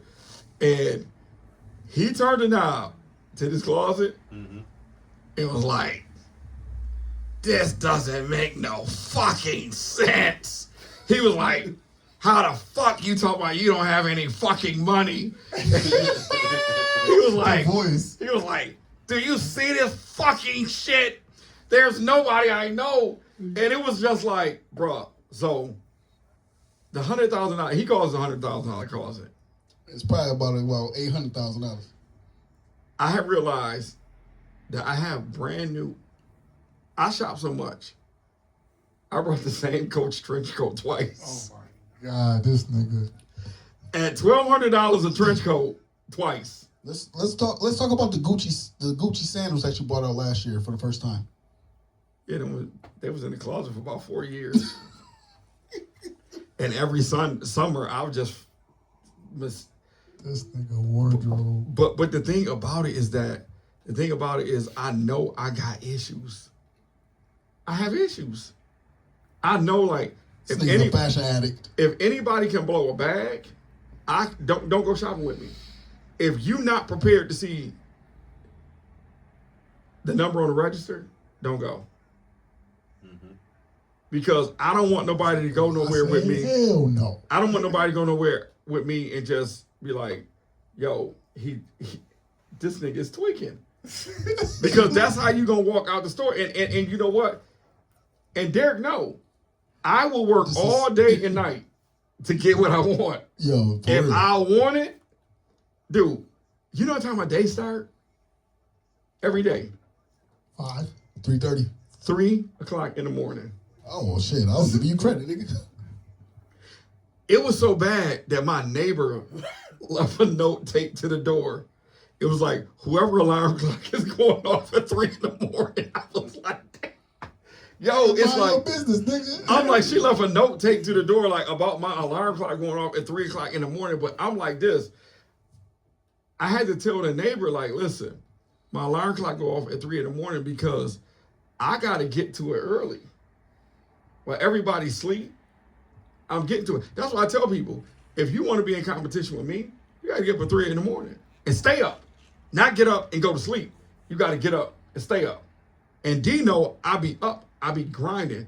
You know, I like money. I like clothes. I like fashion. I like expensive shit. So you got to do the work for it. Right. So you got to work for it. I can honestly say, yeah, I paid down a lot of money on credit because I shopped at, my shopping experience is different from somebody else's shopping experience. Somebody else can go in the store. Nigga. Somebody else can go in the store and they want Jordans. I go in the store and I want Bushimi or, you know, I want Bushimi sneakers. I want them. I want Balmain. I want this. Like the name of a store. Yo, the only reason why I know about other, like, fucking fashion type shit is because of this nigga. I ain't know about a lot of shit till I met this nigga, and it's like, oh, so this is a brand. That's what's up. That's what's up, though. That's what's up. But you gotta, this is the thing. This is the thing. I go through my shit where it's like, recently, Derek, no, I was paying for fucking 3 cars. That was wild. 3 cars. And people looking at me like, I'm like, yo, I'm paying $4,200 a month in for cars. Just cars. Just cars. Nothing else. And I didn't complain. And Derek could tell you, I don't complain about nothing. I feel like if you gotta handle your scandal, get your ass up, handle your scandal, figure the shit out, make a way, this and that. Yo. Nobody, Keith, is going to give you something. You gotta get it. The problem is people look and they see what you have on. I look at this. Jewelry I wear, costume. Clothes I wear, costume. If I was a police officer, I'd be in a uniform. I'm a fashion designer. So all of that is a part of the fucking costume. A nurse go to work, what they wear? Scrubs. That's their costume, that's their uniform. Cosplay. So Cosplay. whatever we attract, it's called the laws of attraction. Whatever we put out there and we attract back. If we put out there, if I say this, Stewie, right? Derek, no. I said, okay, I got an X5. I'm about to go buy an X7. I don't know where the X7 money coming from, but I know I'm going to buy This an nigga X7. gonna get to it, though. In the universe already. Whatever he gonna do, he Whatever I gonna say get I'm to it. do, I'm gonna do. So Derek, no, anybody around me, when I pull up in the X7, they're not gonna be surprised. And this is what I tell people: you don't have to hate on nobody. Everything I have is either money or credit, or you get what I'm saying? Something pays for that. And people think, like, I'm looking at it like this. If you in Buffalo and you talking about me and you don't like me, you wasting your time. Facts. Anybody that talks about me and worried about what I'm doing, and they're wasting their time. Usually the niggas they talk But about this is niggas the they reason. should take notes from. But listen, this is That's the a reason fact. why I'm telling you wasting your time, right? Because I'm not even interested a little bit. What you talking about? Because at the end of the day, I wake up. This sweatsuit right here, fire. Brand new. Look, feel the quality. You see the craftsmanship. You see the stitching. All of that. Stitching is always my favorite. Yeah, right? Yeah, that's Right? This shirt, this shit still feel like one of the best You shirts got I've that ever in- had. you got that in red or black? Or red or black? Yeah, I got it. So I got one red left. Nigga. So this sweatsuit right here, in Detroit, my sweatsuit, this sweatsuit is $225 That junk fire. in the store. Yo, bro. Right? Here in Buffalo, I'm giving people the sweatsuit for $125 because this is my home. This is where I'm from, And niggas still complain, bro. and they don't want to buy it. Yo, let me tell this story real quick. We went to Detroit, right? So shout out to Miss Kathy. She on Strictly's in Detroit on 7 Mile, right? So Miss Kathy, you know, we go into the store or whatever. And granted, Miss Kathy don't know this nigga from a can of paint. So she like very dismissive of this nigga. And then he show, was it one of your bags or something? I told you, D, go to car, bring the heat. Go in there, bring the heat.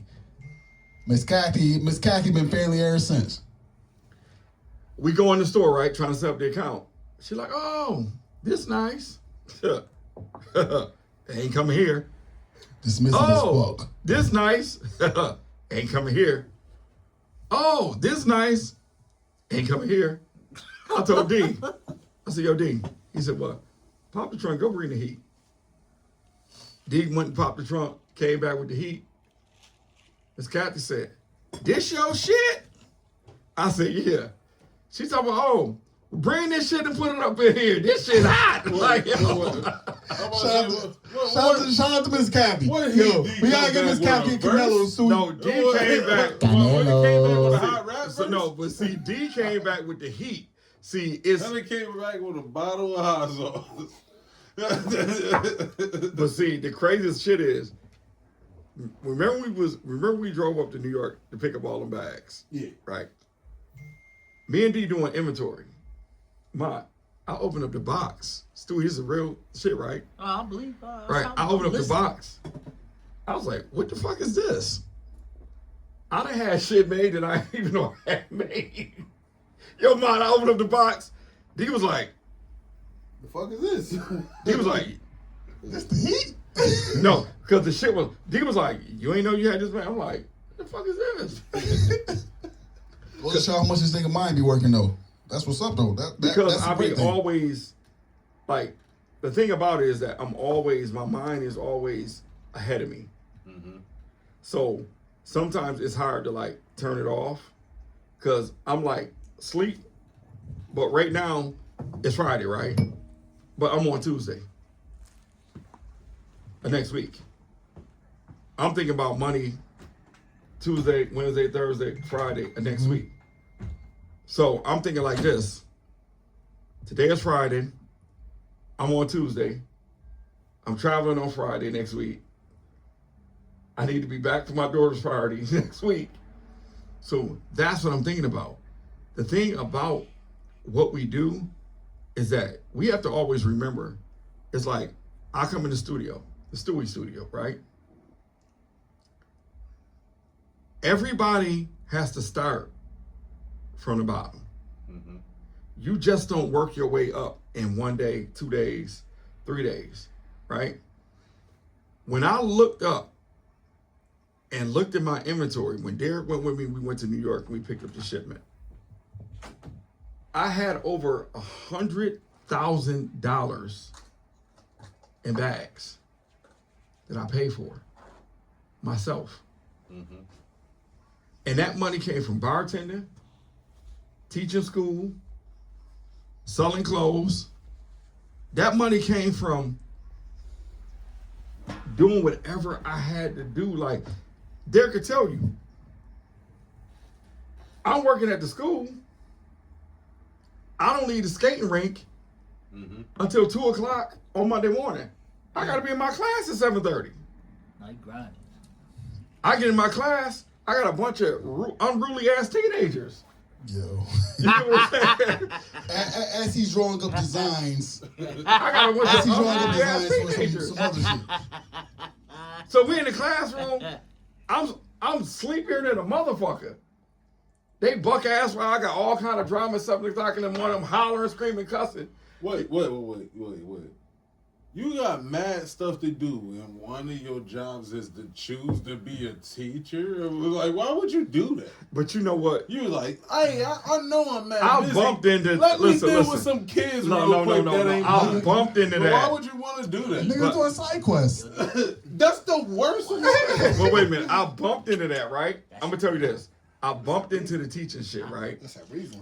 But I'm gonna tell you one thing about the teaching shit. The teaching shit taught me a lot because the one thing I fuck with was the kids. Them motherfuckers was my peoples. Hell yeah. Them kids had me feeling like I was Hulk Hogan. Like I could fight anybody for them. They got beef. Yo, they got beef. They come to me like, yo, Mr. J. Canelo. I got beef at the school. I'm like, who you fighting? You get what I'm saying? like, but I'm gonna tell you, like, Derek was there to learn. Barbie taught me how to bartend. So I'm bartending. I'm teaching school. I'm going back and forth to New York. I'm flying. I'm doing everything. Me and Derek on the road. Derek can tell you. One day, this motherfucker brought his suitcase to school.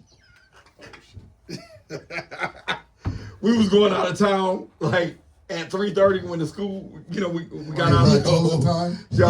Yo, this dude done brought his whole motherfucking suitcase with him to school. Yo, he already packed. And that's what I'm telling D. People don't know. That shit had to look crazy outside of a school. No, it looked crazy. It looked crazy like at 3:30 when we leaving and he rolling his suitcase down the hall. Right. Like, yo. That's a grind, man. That's the hustle right there. But I'm going to tell you like this. Me and D already, it's called being prepared. Because me and D was like this. I told D, he's like, what time we leaving? I said, when we get out of school. So 3:30 came. He had a suitcase. My shit was already in the car. We just pulled off, got gas, and kept going. And that's how you have to be. If you cannot hustle, if you don't have the drive and determination, not gonna get nowhere. Nah, that's facts. And all this people in love, cut that love shit. That love shit's for the birds. That love shit is the reason why a bunch of motherfuckers is losing. Because they putting their faith and they putting their hope in a relationship instead of putting their faith and their hope within themselves. Because if you fuck with the right person is going to help you maximize your dreams. That's a fact. But if you fuck with somebody that you gotta constantly give and help and they fuck up money and they not responsible, then you fucking up your progress and all these people out here hustling backwards. Yo, bro, I'm gonna tell you the realest shit somebody ever said to me, and it pissed me off at the time. But you know what? Now I look at it as a blessing in disguise because ex-girlfriend of mine, the worst thing at the time she said to me turned out to be the best thing she ever said to me. Well, she told me that I had $1 million dreams on a bum budget. Well, guess what, bitch? The budget done increased. So fuck you. Canelo. Canelo. No, we have 105 now. We have 105 now. But the thing about it is this. The thing about it is this. Nigga? Nigga.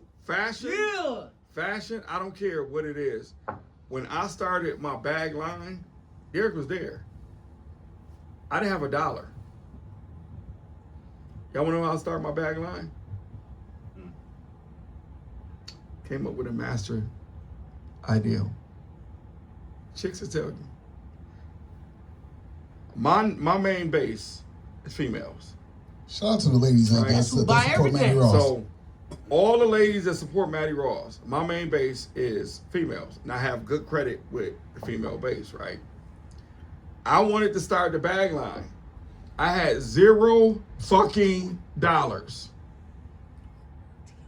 I sat there. I got a notebook out. I went through my whole phone book. I got 1,000 something numbers in there. I went through my whole phone book, right? I wrote the name and the number of every female that I know that believed in me. Mm-hmm. So guess what happens next? Their wallet costs $100. But guess who didn't know they was getting a wallet? The females. So guess what I did? They started the bag line. It was genius, but not one female asked for their money back. I didn't have a dime to start it. I sent every female in my phone book that fucked with me a cash at request for $35. I said, yo, I need $35. Boop. Within 2 seconds, it was like, ching. They start cash apping me the $35 back.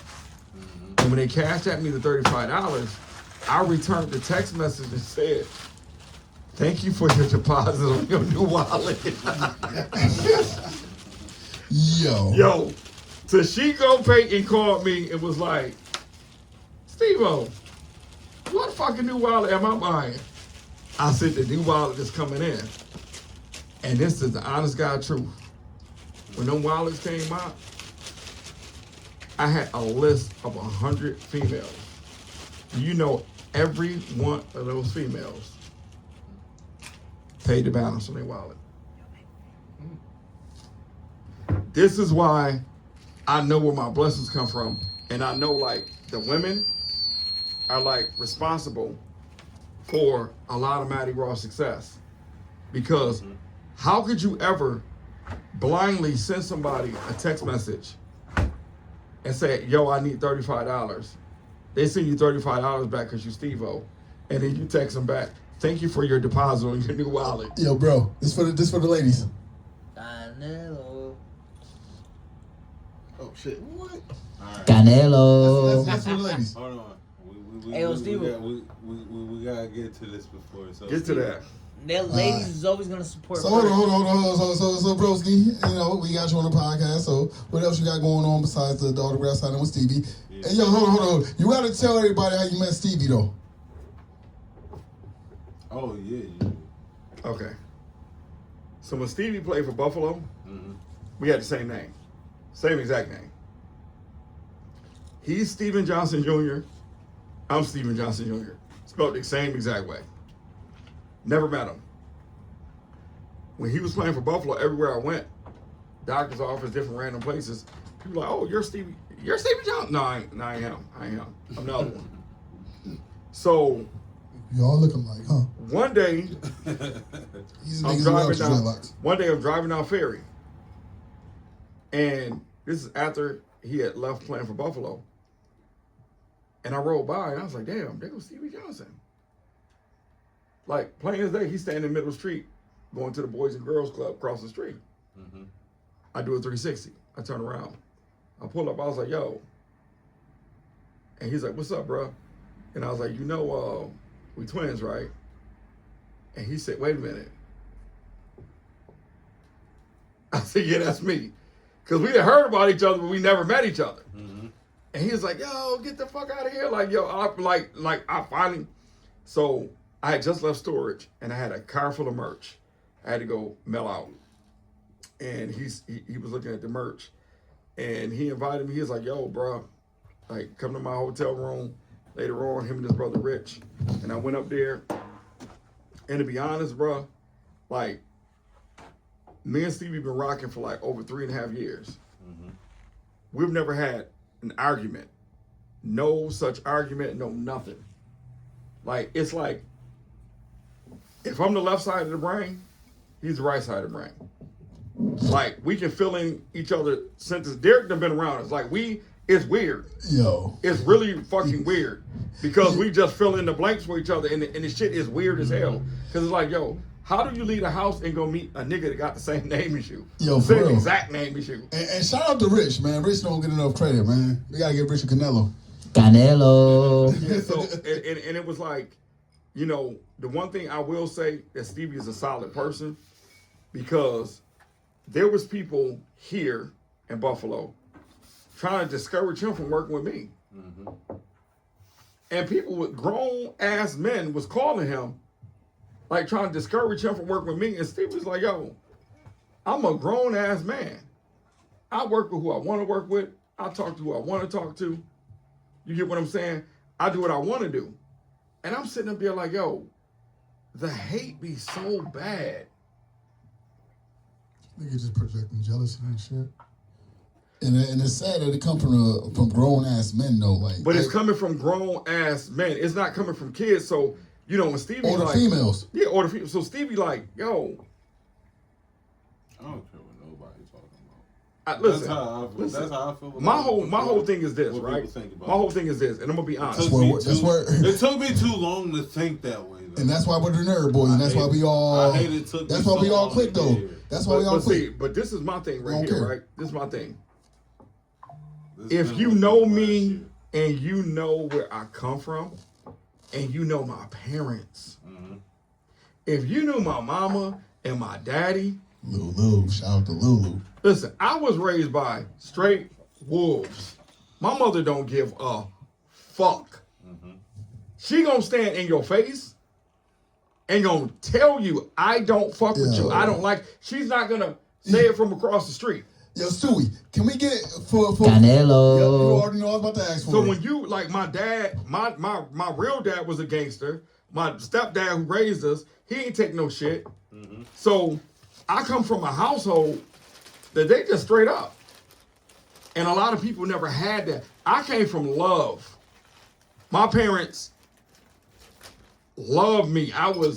I came from love, L-O-V. I didn't come from oppression. I didn't come from a struggle. I didn't come from a one-night stand when niggas didn't know each other and they was humping on each other. I came from some shit where both sides of my family, my mother's side and my father's side, coexisted. My grandparents were friends on both sides. That's where I came from. Everybody didn't have that. Right. So we looking at people who don't have that. And then they look at us and be like, how they cool? How they like each other? How they get along? How they travel together? How they help each other? D no long as he living. If I'm living, he good. With or without. Because once people show you their loyalty, and they show you where their loyalty lies, D done saw disloyal people around me. I can sit up here and name people, but I won't. You get what I'm saying? And it's embarrassing. You know why it's embarrassing? It's because people play this game like they really down for you. And they never be with you.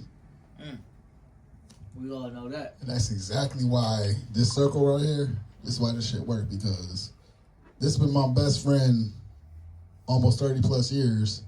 Mott came in around 2008. Almost 20 years with this brother. Crazy thing is, I met y'all around the same time. Yeah, we had 30 plus years. Yeah. And I met Stevo and I met we all met around the same We were time. friends so long, my little brother. Canelo. I have no clue what life is like without him in it. Yeah, like that's how long I knew this nigga before him. Like, if he got jumped, I'm helping him forget this nigga. Forget this nigga. That's my little brother. That's my little brother. Everybody that you see on screen right now was in my wedding. Stewie popped up at my wedding. I didn't even know Stewie was coming. That's my guy. Before this is over, though. Wait a minute. Oh yeah, we got reality is fake. Okay, so we're gonna let him go. What do you got? We gotta do. Oh, you got some shit. You got some shit, Stevo. You gonna be like, yo, what the fuck? I be like this all the time, yo. I'm like, yo, this my nigga though. I met all these boys because of Jay. My brother Me and Jay, Jay go shout way out my back. brother Jay. Get Jay Because- Canelo. Man, Get Jay Canelo. Man, Canelo. we met because of some other circumstances, and then I met D. I'm like, oh, we family, you know what I'm saying? But when you family, this is one thing I learned from New York City. And I learned this working for Mary, right? We was at BET. And I swear, this is a real story. We at BET. Mary shooting a BET commercial. Mm-hmm. Okay. Jill Scott came. She showed her, right? Yeah. So it was crazy. Ooh, Jill Scott. Because Jill Scott was sitting in the hallway at BET. She was sitting in the hallway, just sitting in the hallway, right? Reading a book. And I walked by like, damn, that looked like Jill Scott. And she said, it's me. And I turned around, I said, it's you? And she said, yeah. She had a little sunflower, like, flower in her hair. I believe it, man. Right? And I'm sitting there tripping. Because I'm like, yo, she a celebrity, and she's sitting in the hallway reading a book. Just by herself, no security, no nothing. I love Jill Scott. Right? Hell yeah. So then we get there, show up with Mary, and this Alicia Keys is there. Oof. And I'm like, God damn. Alicia Keys is standing. I'm like, damn, Alicia Keys is standing right here. And I'm like, yo. So we all at BET. Mary in her dressing room, Jill in her dressing room. Alicia, right? Mm-hmm. The craziest thing about this whole story is that I realized what loyalty looked like. Because we came with Mary. So when we came with Mary, you ain't about to be all around the room in everybody else's business. If you're her staff, you her staff. Her staff ain't cross-boarding all around the room being busybodies. You get what I'm saying? Being like busybodies. Yeah. And I didn't understand that because coming from Buffalo, I never saw that. So I'm like, damn, we in New York, we at BET. But then I realized something. It was loyalty. Like, your staff is with you. Mm-hmm. They're making sure you good. His staff is with him. They're making sure he good. My staff is with me, making sure I'm good. I didn't understand that. I thought that celebrities knew each other and it was like a big ass party. You get what I'm saying? When they saw each other. Mm-hmm. But then I saw collectively how they engage with each other. And that's what gave me a different viewpoint on loyalty. Your staff, at no time should your staff be in the room, all over the room, being messy. Your staff should be with you, attending to your needs, taking care of business. And that's the first time I really got to see like people on that level. Like I really got to see people taking care of business like where they supposed to be. Canelo. That's a fact. All right, Stevo. I'm ready. Hold on. Hey, yo. Hold on, let me introduce it right. Yo, peace. So, Steve-O, Take your time, cause my you know, guy, bro ain't I showing love up. you, Take brother. your time. You not? Yeah, he got his kids caught up. He got caught up with his kids. He did? Yeah, he good. Oh, You good, nigga, man. We let good. him marinate. We good, man. When you Oh. marinate the shit out that motherfucker. So we got some time. Yeah, marinate the shit Hold on, out that hold on, motherfucker. Because Hold on. things I was gonna talk about, I'm turning into. Talk that shit, man. I got a slot. Talk that shit. Hey, yo, Mo, talk that So, shit. for everybody watching on Facebook Live right now on Steve's page, and for those that's going to be watching later on YouTube, we got a segment called Reality is Fake that my bro Nerd Boy Skeif. Skeif. All right, I'm ready. Ooh, Steve ain't ready though. Steve ain't ready for this shit. Okay, let's go. Hold on. There's only one way Hey, to yo, make me Steve. ready. Shout out to We you got to though. bring this shit in right. We inspired by you. Shout out to you, for real though. So, for this week, Nerd Boy Skeif brings to you Reality is Fake. Yeah. Fuck that one up. Yeah. You're gonna enjoy yourself. Oh yeah. You're gonna enjoy yourself. You ready, Steve-O? Lord, ready. Yeah. My plan is to impress him too. My plan is to impress him as well. Oh, you gonna impress him? Oh no, I'm gonna impress him. Trust me. He gonna. Ooh, he gonna. Born ready. He gonna like him. He gonna like him. He said Jill Scott and I'm ready. God damn. Right. I'm ready. So all right, I got. I'm gonna take the nice shoes Put the off. mic towards you. I got. All right. I'm waiting. Y'all keep I got a saying nice like, amount. All right. like, okay, let's go. Here we go. So, in ancient Rome, What the fuck? to form allegiance or swear on oath with another person. So pretty much to swear allegiance to a person or to form an oath with a person, they would do so by holding each other's testicles.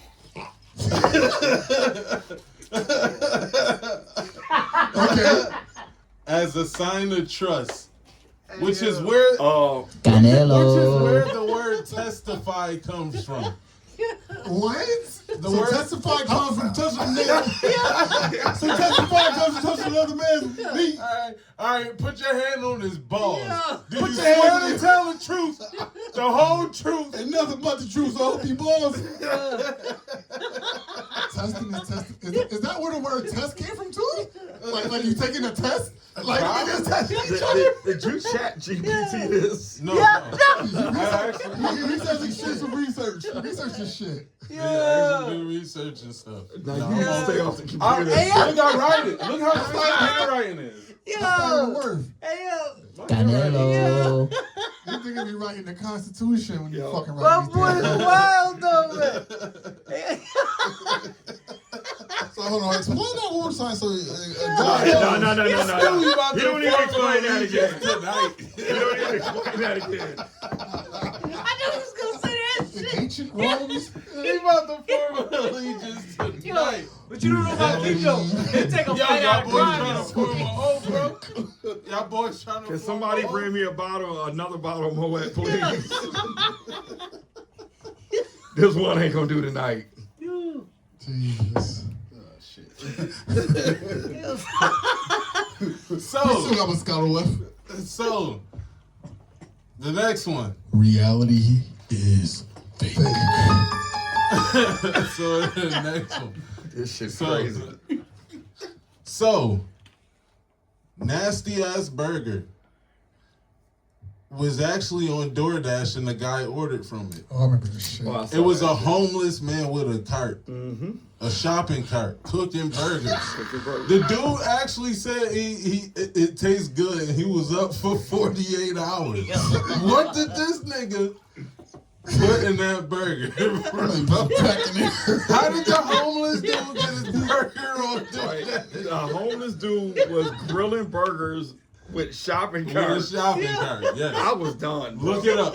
Out Nasty here ass listing burger. Whoppers Yeah. in the With cart. The AZT. fact that he named it nasty ass burgers goes to show, like, That's genius, My boy kinda. Tyrone Biggums was out here chefing it up. Homeboy RD. put some of this crack dust on there. Letting niggas know how he give it up. And he said it tasted good. He was just up for mad long. Yo, bro, put cocaine on the burgers. Yo, he was dusting that burger off. Yeah. You know he was. You know he was dusting That's that after he burger cooked off. it too. No, you know the craziest shit I seen though was a nigga that was like grilling burgers with his feet. Oh shit. What do you mean? Oh no, I seen him tearing the meat with his feet. Oh. That nigga. Yeah. He was a Middle Eastern kind of guy. Yo, but they consider I'm that as good. fingers because if they don't got no hands, the feet is No, hands. this nigga had hands. Oh, Shut man, the it's fuck fucked up. This nigga had hands. He just had Canelo. some big ass feet that he grilled burgers with. Nah, bro, don't put your feet on my phone, How bro. does this thing keep the fire going on that fucking cart, bro? Like, what was he using? He gotta be using like old newspaper he's been fucking passing every Yo. time and shit. It's metal. And all just that like the aroma's grill. all up in that crack burger and shit. You heard? That shit's metal. That shit just like the crazy. grill. This Y'all nigga said nasty ass burger though, bro. Called it the crack.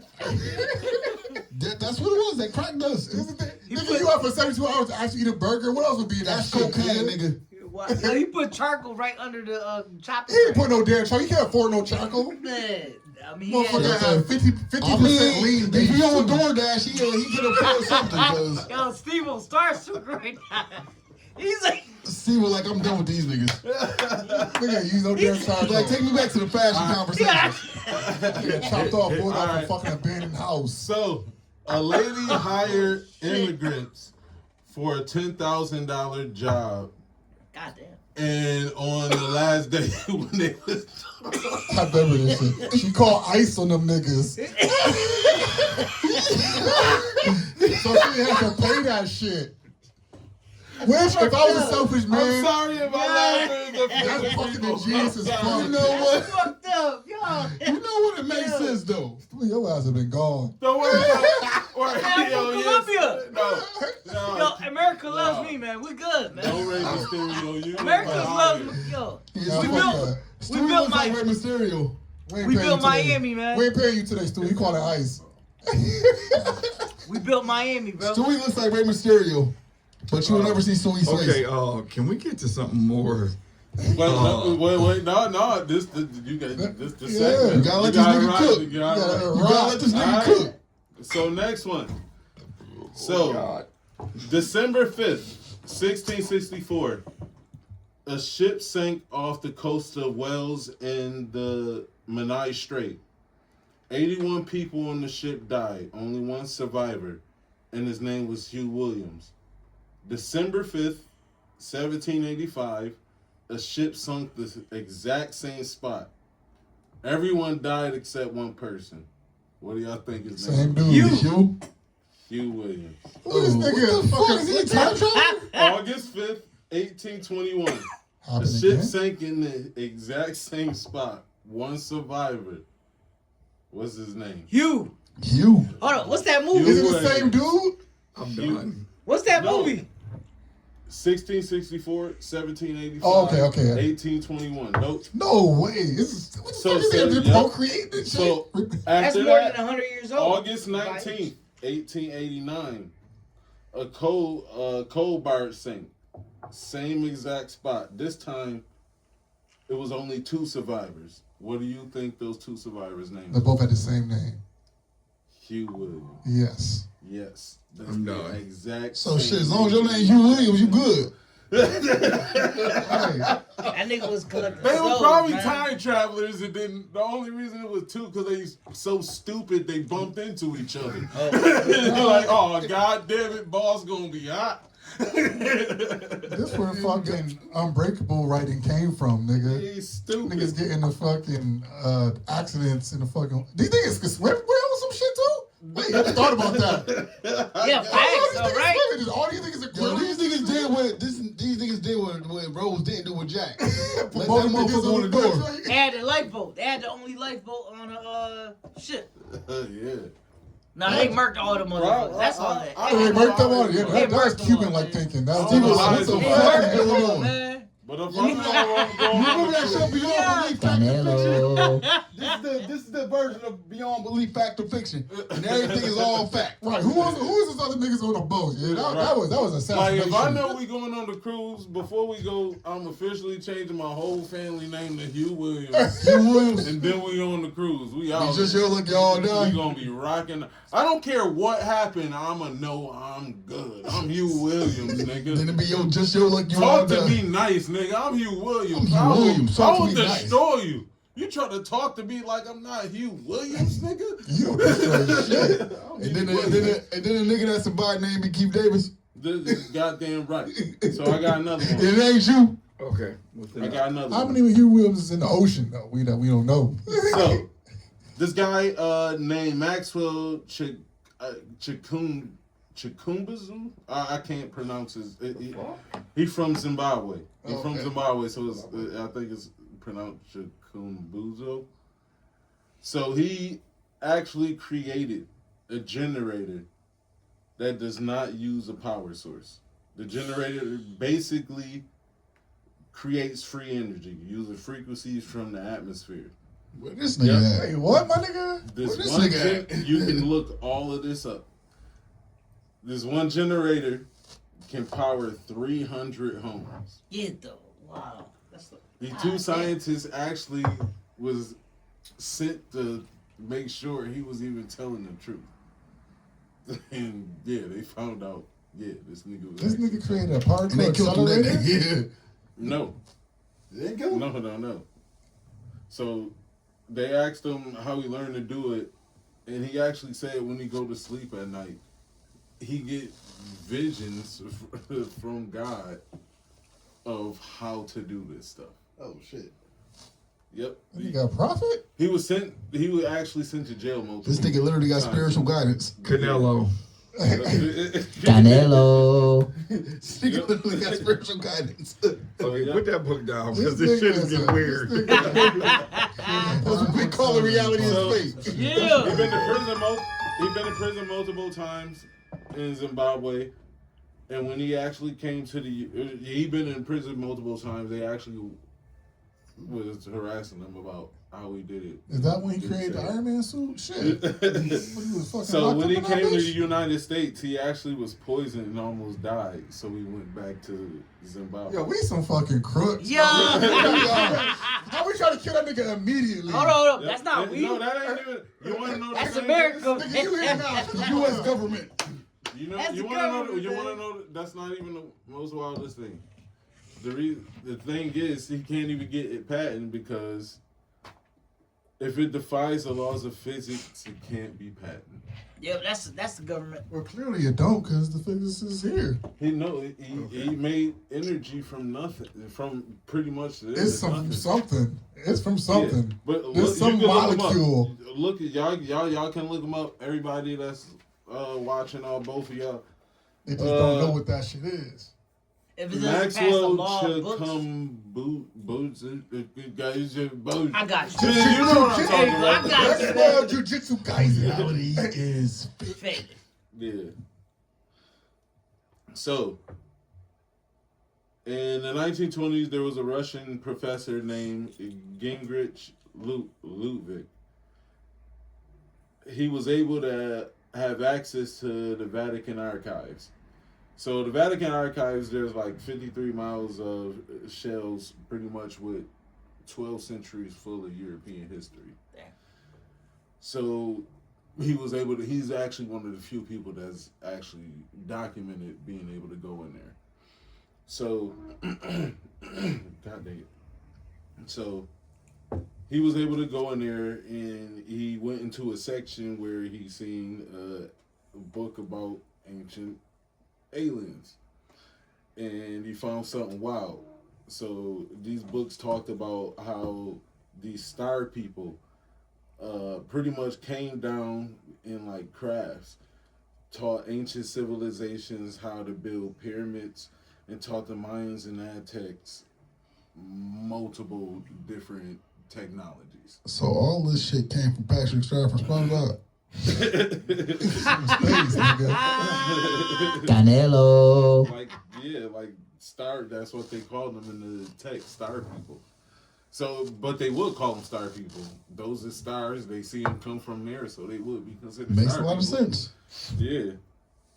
And the professor wrote down that these crafts actually had weapons, but they only used them once on Babylon. And the weapons that they used, like, rained down and actually, like, melted the walls, and it was hot. It was bright and hot. Lasers. And back then they didn't know how. To them it was like, how is this possible? But with our technology now shows pretty much people think that what he was describing was like nuclear weapons. You know what I think of? So back then, for them to see nuclear weapons, they weren't able to describe that because it didn't happen yet. Yo, you know what I think of when you said that? What? Melodies from heaven. Canelo. Rain down on me. Oh god. Okay.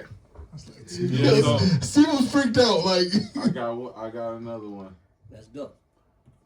So, this joint wild. this is like freak Stevo out mode right now. This joint wild. So, a Baltimore paramedic has been charged with 23 counts. God After urinating in the ice machine and the Okay. jacket Get the fuck out. and the coffee creamer. Okay. Yo.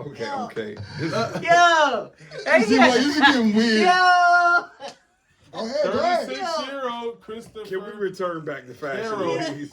36-year-old Christopher Carroll from Baltimore It was a recorded girl. himself on 3 separate videos beating off in the creamer of his co-workers Damn. Yo, Yeah. what? on the keyboard and peeing in the ice machine.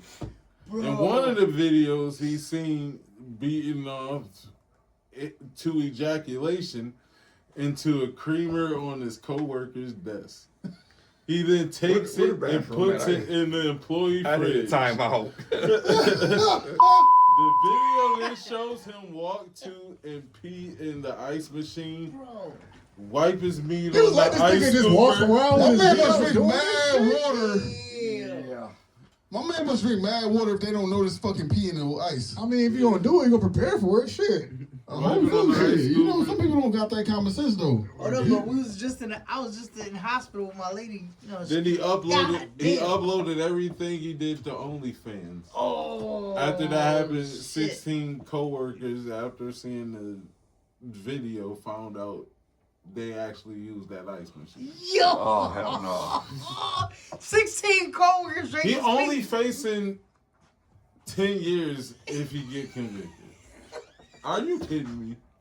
Are you Nigga. serious? I mean, they didn't die though, but that's Just fucked 10 years? up. Yeah, That's fucked up. really- But yo, you know what? And he That's, probably won't even get that long. R. Kelly did that shit. But Yeah, he ain't Yo, pissing on that yo, shit, nigga. He yo, pissed that's the on weird a thing. person. Yo, that's the weird thing about how Yeah. the fucking justice system works because obvious shit like that, Yo. they're not going to get the time that is presented. that's a fact.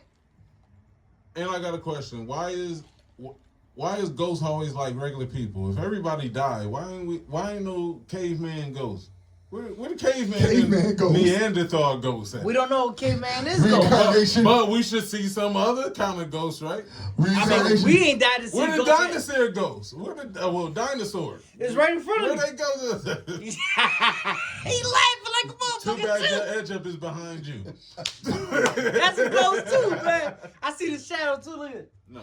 This is where reincarnation comes in, and we reincarnated to something that's more modern. Bro, that Yeah, first. but it still should be a ghost of what the former of us. Those things died before we evolved to this. How do we know? Where's those ghosts at? How do we know we not What if we reincarnated into new body? reincarnated? How do old ghosts know how to use light switches I'm saying, how do we know if that they we? didn't exist when they was dead? How do What we if know they- we ain't live a different life? What before if this? reincarnated ghosts die when we reincarnated?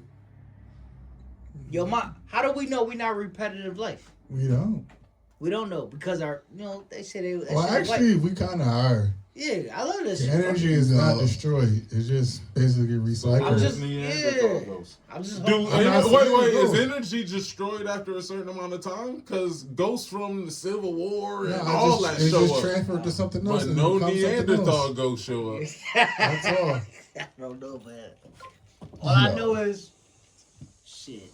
Everybody got different personalities, man. Reality Different, is that's fake, different man. consciousness, nigga. My nigga. Reality Oh my God! is fake. So, Canelo. So what y'all got? What else y'all got? While we on this? Yo, Steve, we got shout outs? no, that's it.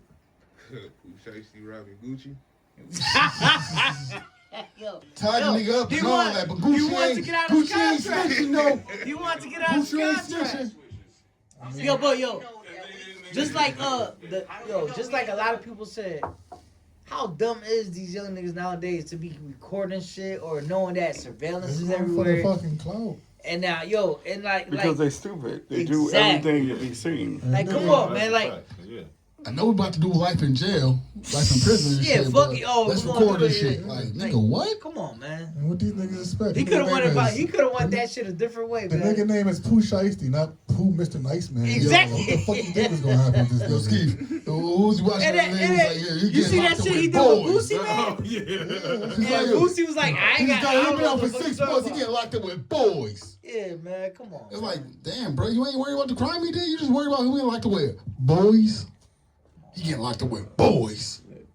Gucci gave him that 360 deal. That's crazy. Hey, Damn, damn, bro, you done doubt the shit. Man, he drinking Moet. You know Shit, what, what y'all Stevo? boys got though? Oh yeah, I love Moet. Steve was a drink. Yeah. You know I'm a drinker when I drink. I love Moet. So I it shit. was too much sugar in my body. I had to calm down. What I was y'all- drinking that shit like Steve, every I 4 didn't days, know you've man. been doing it that long.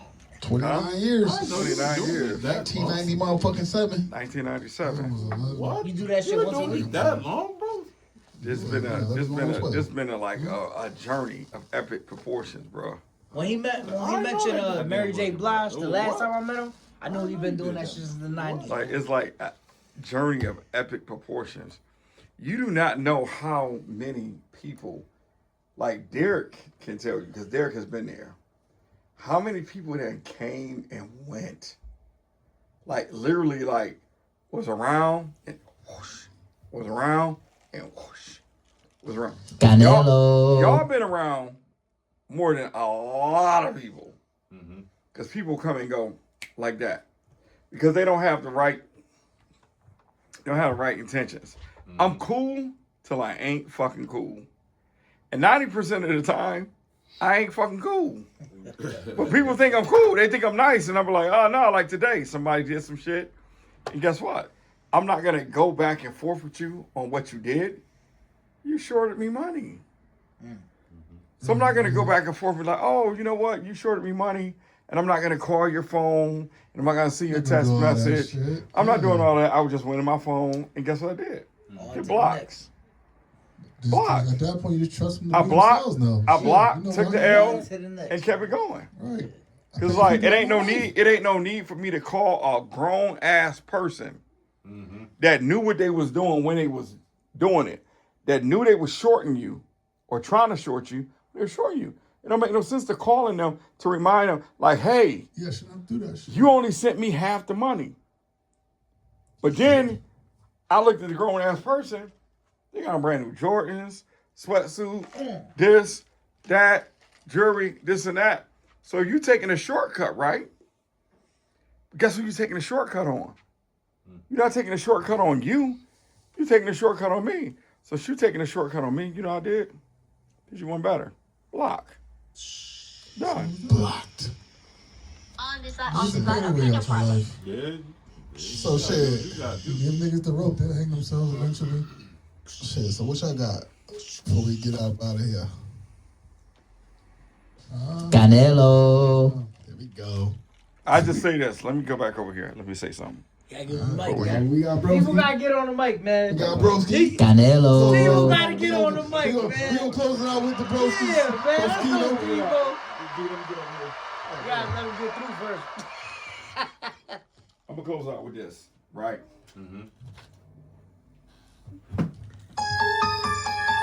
Be the fucking absolute best version of yourself. I don't give a fuck if he don't like you, he don't like you, she don't like you, they don't like you. I don't give a fuck. Because at the end of the day, the one thing that Derek can say he has never saw me do, Derek has never saw me put my head down. Excuse me, I don't put my head down. I don't put my head down. I don't lose eye contact. Don't nobody intimidate me to the point that I'm about to lose eye contact or look the other way. I don't do that. What we missing is real people. We're missing people who are going to check us. And when they check us, they're checking us to make us a better version of ourselves. And people will run from the truth. They tell you the disrespect. So it's like this, when they run from the truth, right? And me and Stewie cool, right? Running from themselves. Right?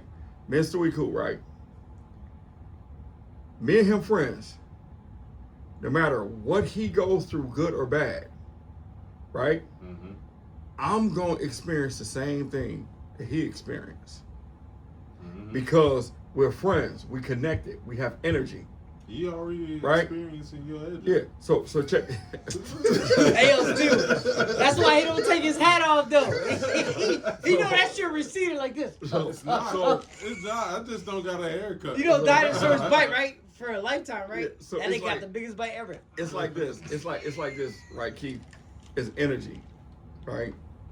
So the one thing, it's like this.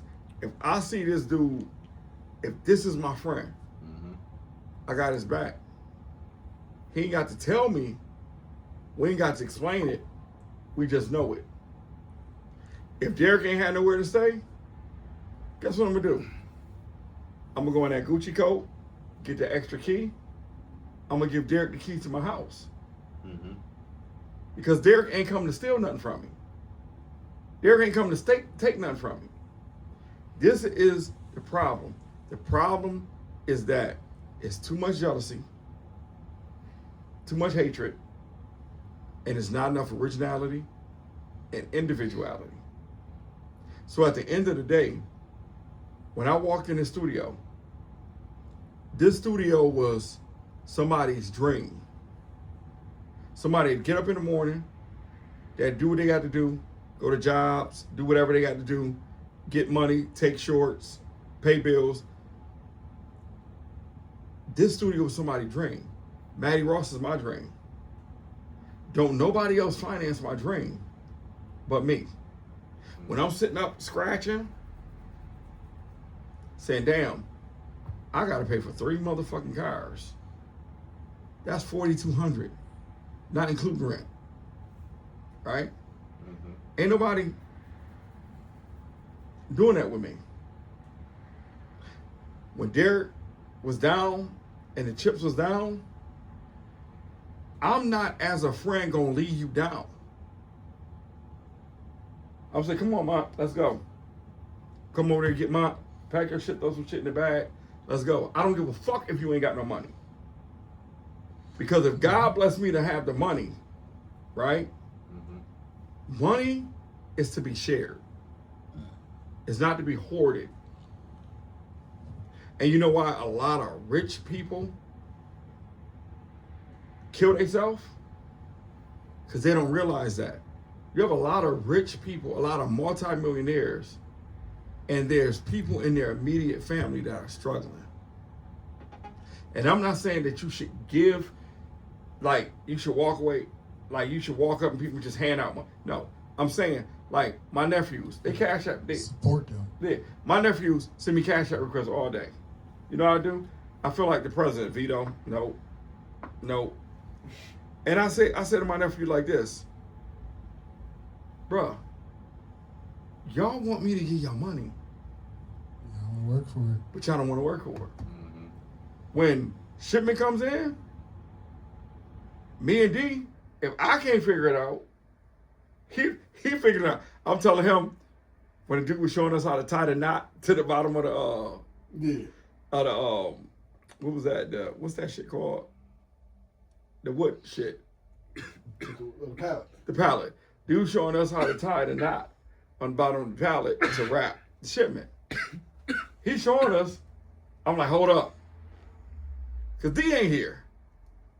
You can't show me. Because I'm a dummy. You can't show me.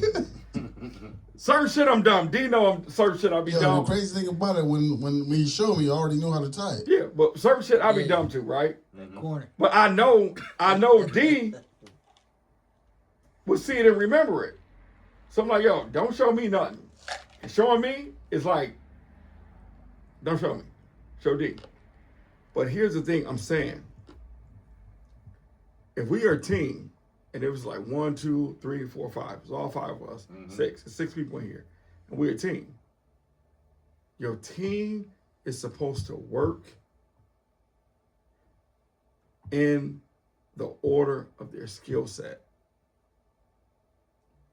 And not the reason why we as a race is not getting where we need to be. Because guess what? We don't work according to our skill set. If Stewie's good in music, let him be good. If I'm good at marketing, let me be good. If I'm good at marketing fashion, we good. We get together. If you good at putting in the work, hey, this might be, I can hire Keith and tell Keith, you're going to be the head of the street team. We're going to give you a budget. We're going to send you out. You can pick your staff.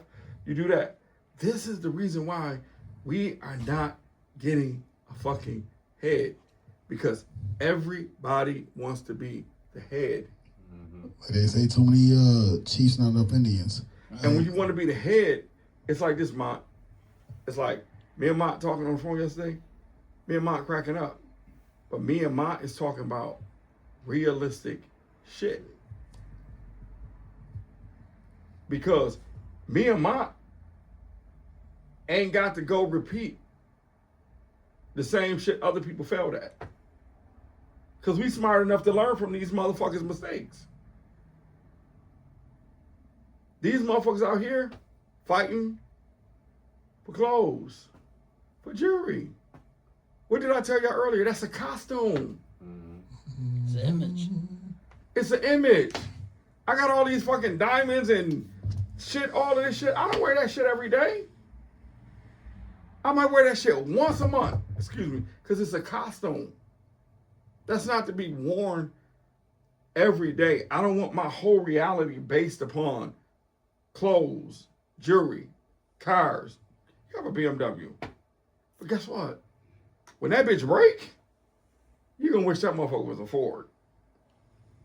Yeah, foreign parts cost some motherfucking money. Because I'm sitting there like, what you say the price was? I'm over at BMW. Nigga, I got to ask fucking subtract.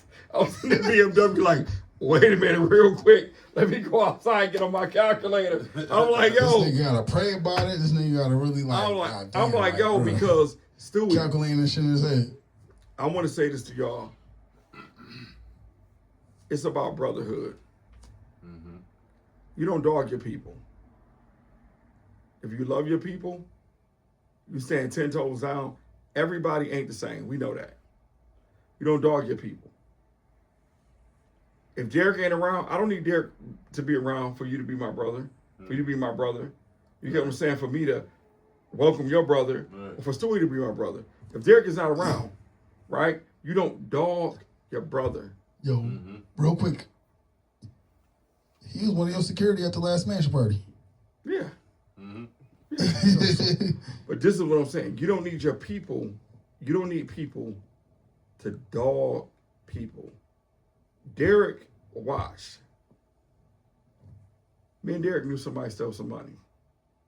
We ain't saying no names. But me and Derek knew somebody stole some money. Right? And the craziest thing was, Derek looked at me and I looked at Derek. Because he know me. We know who stole the money. But the person that stole the money still tried to put it off like they didn't steal the money. I know you stole the money, right? But guess what you lost? You lost an alliance. Burnt that bridge. Oof, that's facts. And losing an alliance is something you can't get back. Because I'm going to tell you like this. When you connect it to real people, if I'm connected to Stewie, and Stewie connected to this person, I'm connected to this person, we connected, there's an alliance. When you steal from somebody, bruh, we got to let you go because you're disloyal. But now you done lost an alliance to people who blessed. Because when I come across money, Derek can tell you. Derek was like, yo, you sent me extra money. Like, yo, I was up one night, Stewie.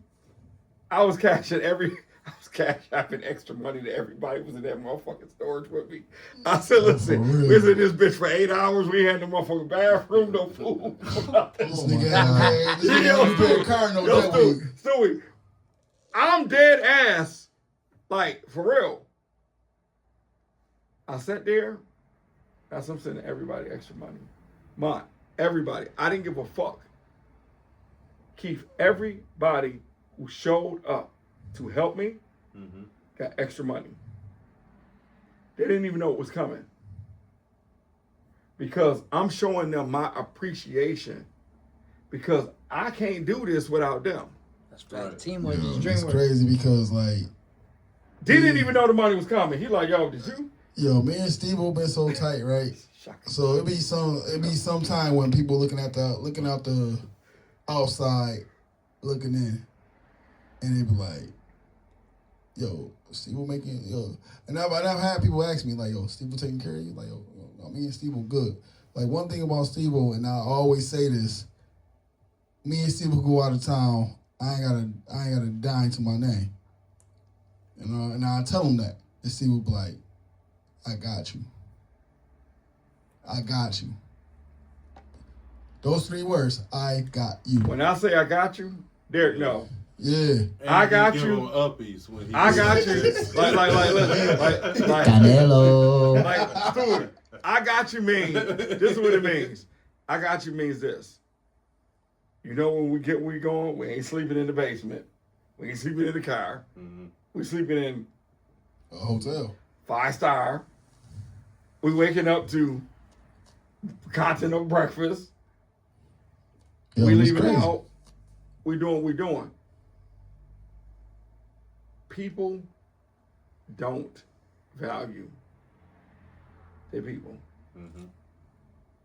And the worst thing you ever want to do is, and I know this from experience, you never want to stand over a casket over somebody that you loved and cared about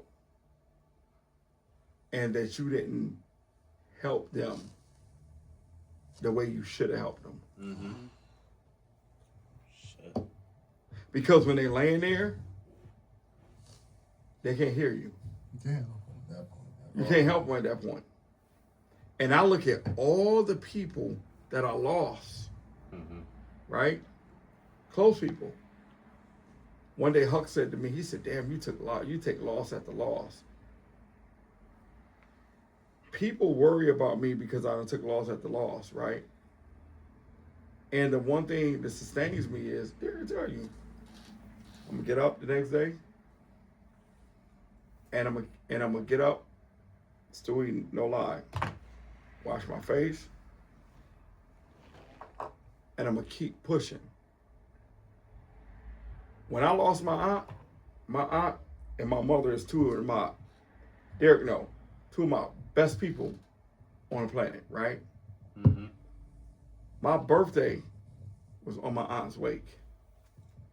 So imagine you waking up and today's your birthday and your most favorite person is laying in a casket in front of you. How do you process that to go to sleep and then wake up on the next day? Right? So what I tell people like, you strong. My dad was dying.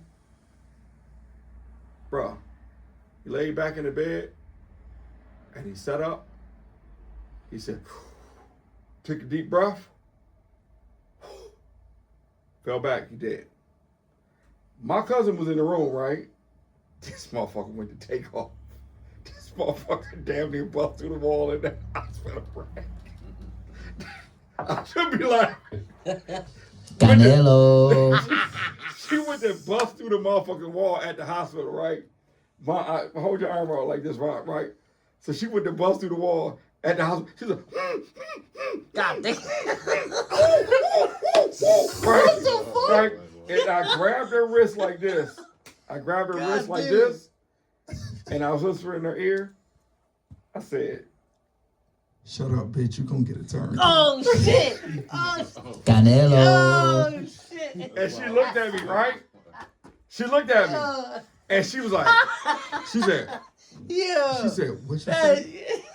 She said, "What you say?" I said, "You gonna get a turn too."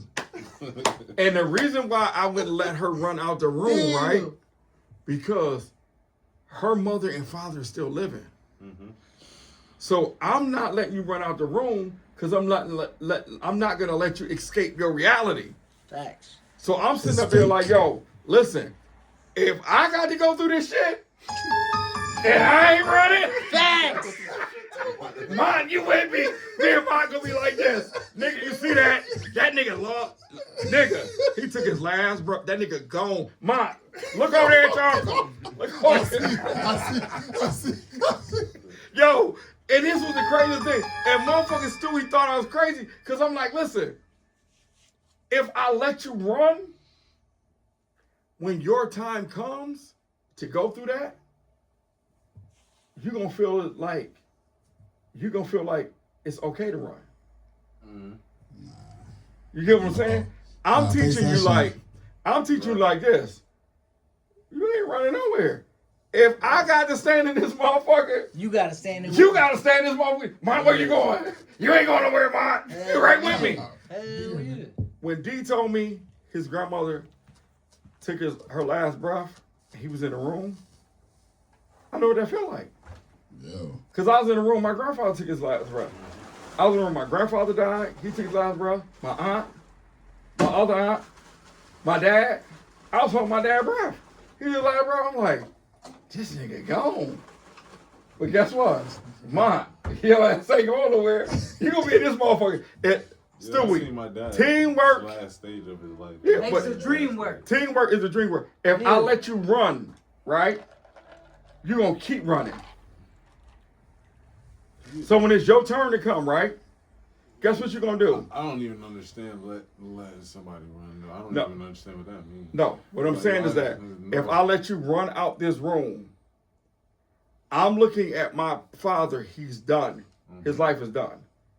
I'm looking at my cousin like, if I let you run out this room, when it comes your time with your parents, you're not gonna be able to handle nothing. You're gonna run. So I'm not letting you run. Oh yeah. If I got to stay in this motherfucker, You gotta stay in this Stuart, we was all in that motherfucker. Stuart, we was all in that motherfucker. My cousin like, I like, yeah, go on over there and kiss your uncle. He gone, kissing. I lost my dad when I was 10, so I'm prepared for whatever. But I lost the most important person to me in the world at that time. So I'm fine. I'm good. But you Remember got that shit is crazy. But you got 10 years old. Yeah, but you got see what I'm saying to you is like we as people don't hold each other up. So when I say the story of letting you run, I knew the importance of why I'm not gonna let you run out this room.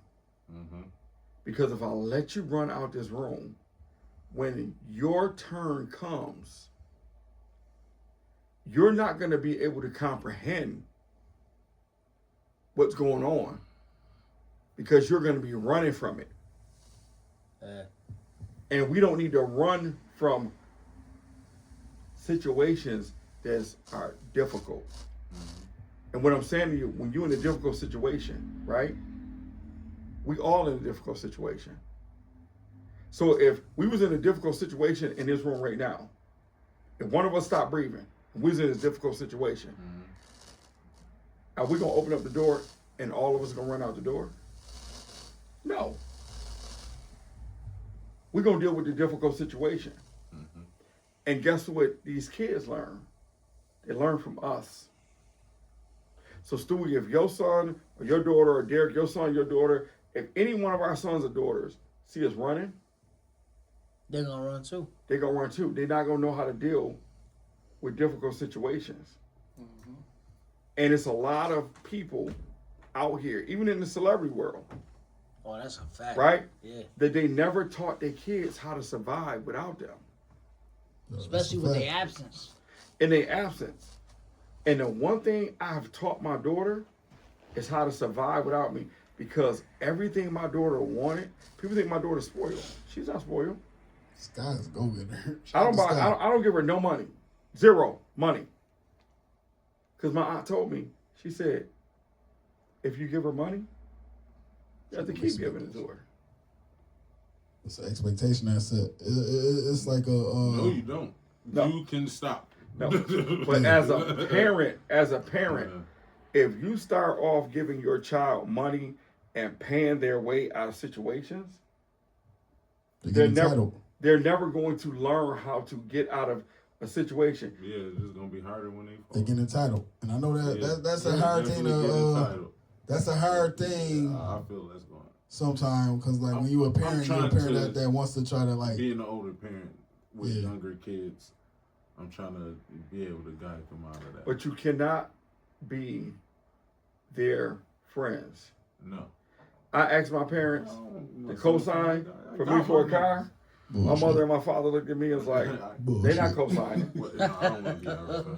Right?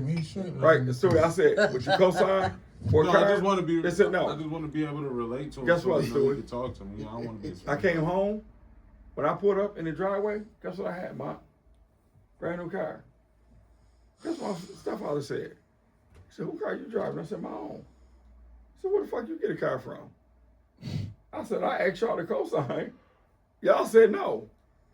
So now why the fuck do I got to explain where I got the car from? Because I earned this shit. It wasn't given. It was right. And guess what? That car was the catalyst for everybody. Because out of my friends, I was the first one to have a car. So that was our car. That was our car. But what I'm saying to y'all is that this loyalty is not in dollar amounts. And people think that loyalty is in dollar amounts. Like the one thing we have universally is God. And the one thing we have is each other. Because if all six of us was in a situation where we had to survive, guess what we're gonna do? We're gonna use our survival skills and our skill sets. So if he knows something that I don't know, he gonna use his. And that's the way it should be. There should be no reason why niggas are struggling. It should be no such thing. But you know what? People want us to struggle and they don't want us to get to the next level because it's a form of control. If I see you down, Keith don't make it, Mont don't make it, I don't make it, D don't make it, you don't make it. But guess what? They don't see what we see here. And that's a brotherhood. Am I my brother's keeper? My brother's keeper? Yes, I am. Keith. Canelo. That shit right there don't exist because people are too jealous of each other. No, I agree. Right? So it's not like there's nothing that Mont has that would make me ever jealous of Mont. Because he's a genuine person. I love him as my friend, my brother. So there's nothing that he has that would ever make me jealous of nobody. Right. But when it comes to me, it's totally different. It's like, damn, I got people like, damn, I don't even know you. It'd be different if I knew somebody and I did something to you. You get what I'm saying? In some type of way. But if I don't know you, I'm not going to dislike you and I don't know you. What you have, that's all. But it's poison. But this is the reason why we don't get ahead. Because we don't respect each other and we don't meet each other where we're at. Right. I didn't look at D and be like, oh, D broke, D ain't got no money, such and such, such and such. I was like, looked at D, I was like, nigga, come on. Get your ass in this car. We gone. Show that. Like, That nigga hustling. like, bruh, D hustling. I'm broke as hell this week. Like, nigga, did I ask you that, nigga, get in the car? And D tell you, and that's what I said. Did I ask you that? I told, yo, we out. Friday we going to such and such. Have your bag packed or whatever the case may be. And this is what I'm saying. It should never be a moment where we got to like go against each other. And that's what fake niggas do. Fake niggas don't respect individuality. All these people out here, have you noticed? And I'm keeping it a buck. I don't give a fuck who get mad. Have you noticed? We got people in Buffalo, they only award their friends. Sometimes. They don't even award their friends either. But you look at it like this. I watch and I pay attention, right? I watch and I pay attention to who get awards. It's the same people, same friend circle. And you know why people don't award other people? Because you're considered the competition. So why would I award a nigga that in my mind I feel that's competing with me, but in reality I'm not competing with you. So you got all these motherfuckers around here. They keep giving each other awards, so you never get one. You mean to tell me in all these years, all I do in this community, you mean to tell me that I'm not deserving to be acknowledged, but you got this nigga over here that just started a clothing line and nobody don't even know if he gonna make it across 6 months. And you giving this nigga clothing line of the year? Canelo. For some shit that he copied and pasted. Oh, Black. See for what it is. who not? Canelo. Yeah. You see it clear as day. And this is the reason why when motherfuckers talk about people moving out of Buffalo, and they be like, oh, this nigga moving out of Buffalo, or this bitch moving out of Buffalo, or this such and such moving out of Buffalo. People are moving out of Buffalo because they sick and tired of being deprived of all the things they work hard for. They're sick and tired of not being acknowledged for the work they done put in. You mean to tell me that this motherfucker over here that don't have a fucking clue on how to tie his shoes? No, I'm just saying.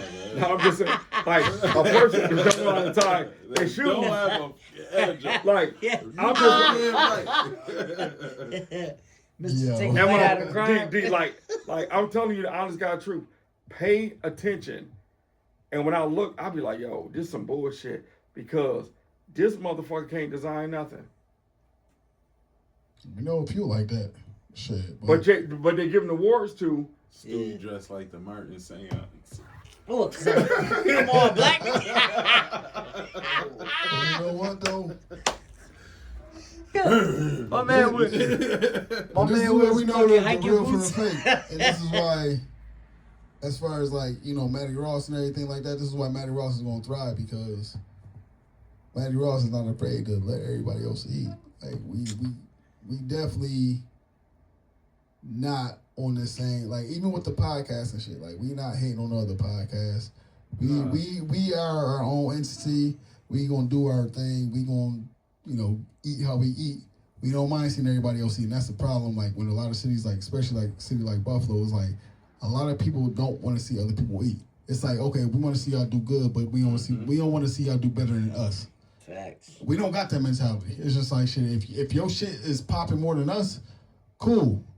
It's 7 billion people in the world, 8 billion people in the world, so we gonna find an audience. Canelo. Exactly. We gonna find an audience regardless, just like with the fashion. It's like, you know, you got people that are like, Stevo is like a nerd boy in the sense that he's a fashion nerd. Monster anime nerd. I'm the music nerd. Skeif, what kind of nerd are you? He's reality as fake as nerd right there. Oh, nigga. That's what I'm talking about, bro. That's what I'm talking about, man. He's a small boy, man. That's what I'm talking about, man. Yeah, Skeif's a multiple entity nerd. Bro can make movies out that But shit. All this types is of all like, this is all brotherhood. Like, Stevo, I got like about 20 years in with Stevo. About 20 years in with Mott. Skeif my heart. Skeif my heart, my right hand, and Stevo is my motherfucking guidance. Stevo's this is my big brother. Dang, what do you say about you want nothing? You the right hand. Right hand, nigga. You ain't hear him? No, I The didn't. right hand. You said it so low. Nah, cause you inside the I heart. can't nigga, hear it shit. over heart. No, I can't hear it over heart. What do you Nigga, say what the about fuck are we? that? Captain Look at them about to fight over my loyalty. Predators, we just come together and make beats. But you know what, man? Sorry. You know what? And then Kai over here. Kai is like my little brother. I've been around Kai whole life. Stewie, I met through my big brother. Like this is all family, and we all got each other back. Like, yo, like I said, Stevo, it's been times I ain't have a dime to my name, and Steve would just tell me like, nigga, come on, I got you. and nigga made sure I ate, made sure I had somewhere to sleep. Listen, and we eat McDonald's, nigga. If I eat steak, you eat steak. The crazy thing is, man, and even throughout the whole podcast, it's a lot of stories we ain't told. The shit go deeper than a lot of what y'all heard on this podcast. But you know what? You know what's so dope about this podcast, bro? What's so dope about the energy? Because everybody here, I feel as though everybody here has a responsibility, and that responsibility is first to themselves. And as men, we don't learn. A lot of men don't learn from their lessons. Mm-hmm. They create problems and they live in problems. And you can't create problems and live in problems, and you don't want to learn from your lessons. Like D has watched me learn from my lessons. D has saved me from probably doing 25 to life. A few times. You know. Skeif saved me another day from doing 25 to life. D has watched me. D has watched me knock somebody out in Niagara Square. You heard me? Yeah. D watched me knock somebody out in Niagara Square for stealing from me. And you know what? And that was the hardest thing, right? Because the person didn't have nowhere to go.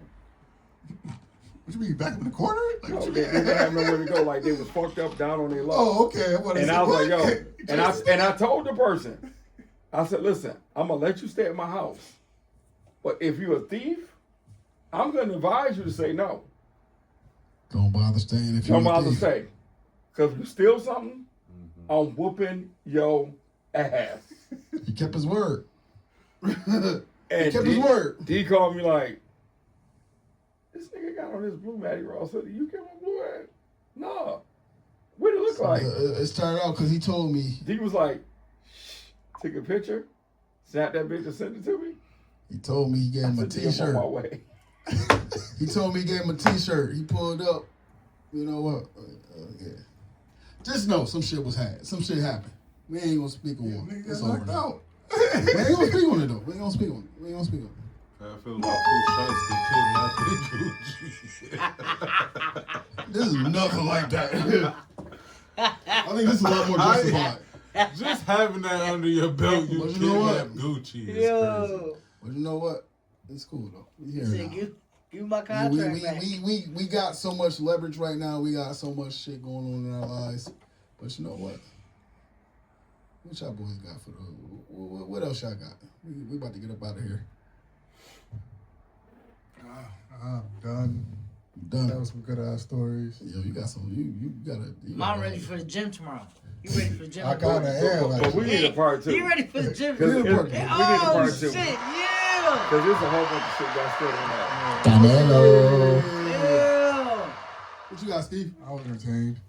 No, I got the reality is fake off. Damn, you call Keith C. Maybe next time I got more stuff. Oh, the Mariana Trench live stream is this month. So definitely get a chance to look into when this month, because I still haven't found when this month. The 20th. Find out. We can watch that. I think the 15th. They're live streaming it, right? Yeah, They say last time they went deep.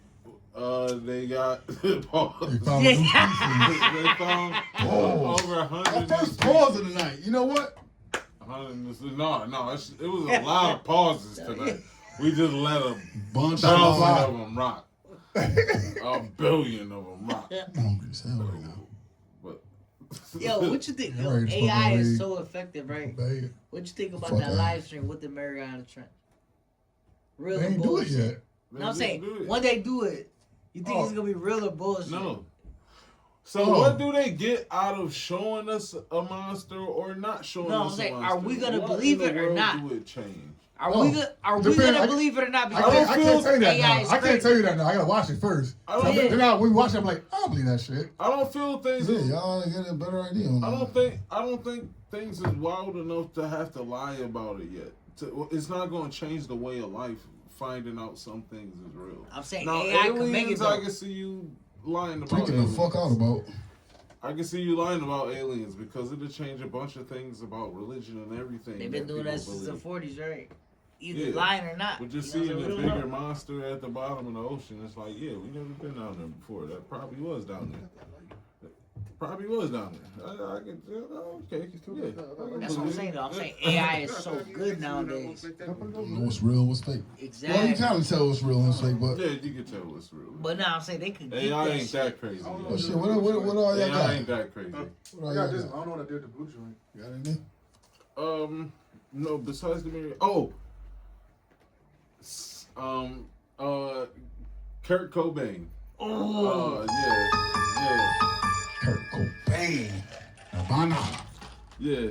So Kathleen Hanna was actually his best friend. Yeah. So they were in his apartment, in his room, and she wrote on the wall that Kurt Cobain smells like Teen Spirit. What the?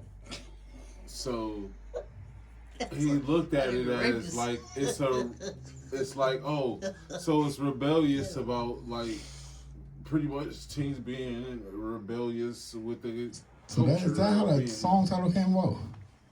That's how. Yes, that's It how the smells song like Teen title came Spirit. about. But that's not what she was talking about at all. So the only reason she wrote that up there is because he didn't know that Teen Spirit was a deodorant. So she wrote that up there making fun of him, saying Kurt Cobain smells like Teen Spirit, saying he smelled like his girlfriend's deodorant. But he took it a whole nother way, thought it was about Created a teen fucking hit culture being song. rebellious and all this other stuff. He didn't find out until the song was already famous. That's why he hated it so much, then. The song was already famous. Run when a he corner. found out And that's why he hated Extra it so steps, much. my 'Cause nigga. I heard he hated that song. Was you 6'7"? Or bouncing my Nah, I was doing my impression what of else I walking. got? bouncing my imaginary boat. I was doing my impression of walking. Fuck it. That's But you know what? We got your Nerd Boys, Nerd Boy D, Nerd Boy Skeif, Bruce Leroy. We got Boskino Johnson, Mr. Matti Rouse in the building. And you know what? We're going to do a part 2 about this real soon. We're going to get some more stories out of Stevo. We're going to tell you more about the dancery.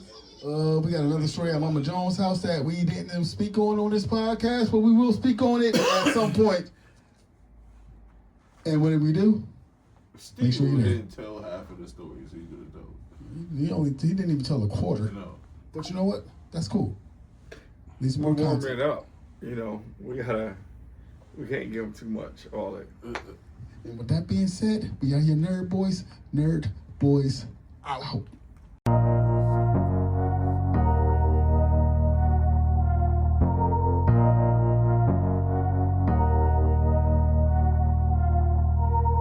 All my life, been grinding all my life. Sacrifice, hustle paid the price. Want a slice, got to roll the dice, that's why. All my life, I've been grinding all my life. Look, all my life, been grinding all my life. Sacrifice, hustle paid the price.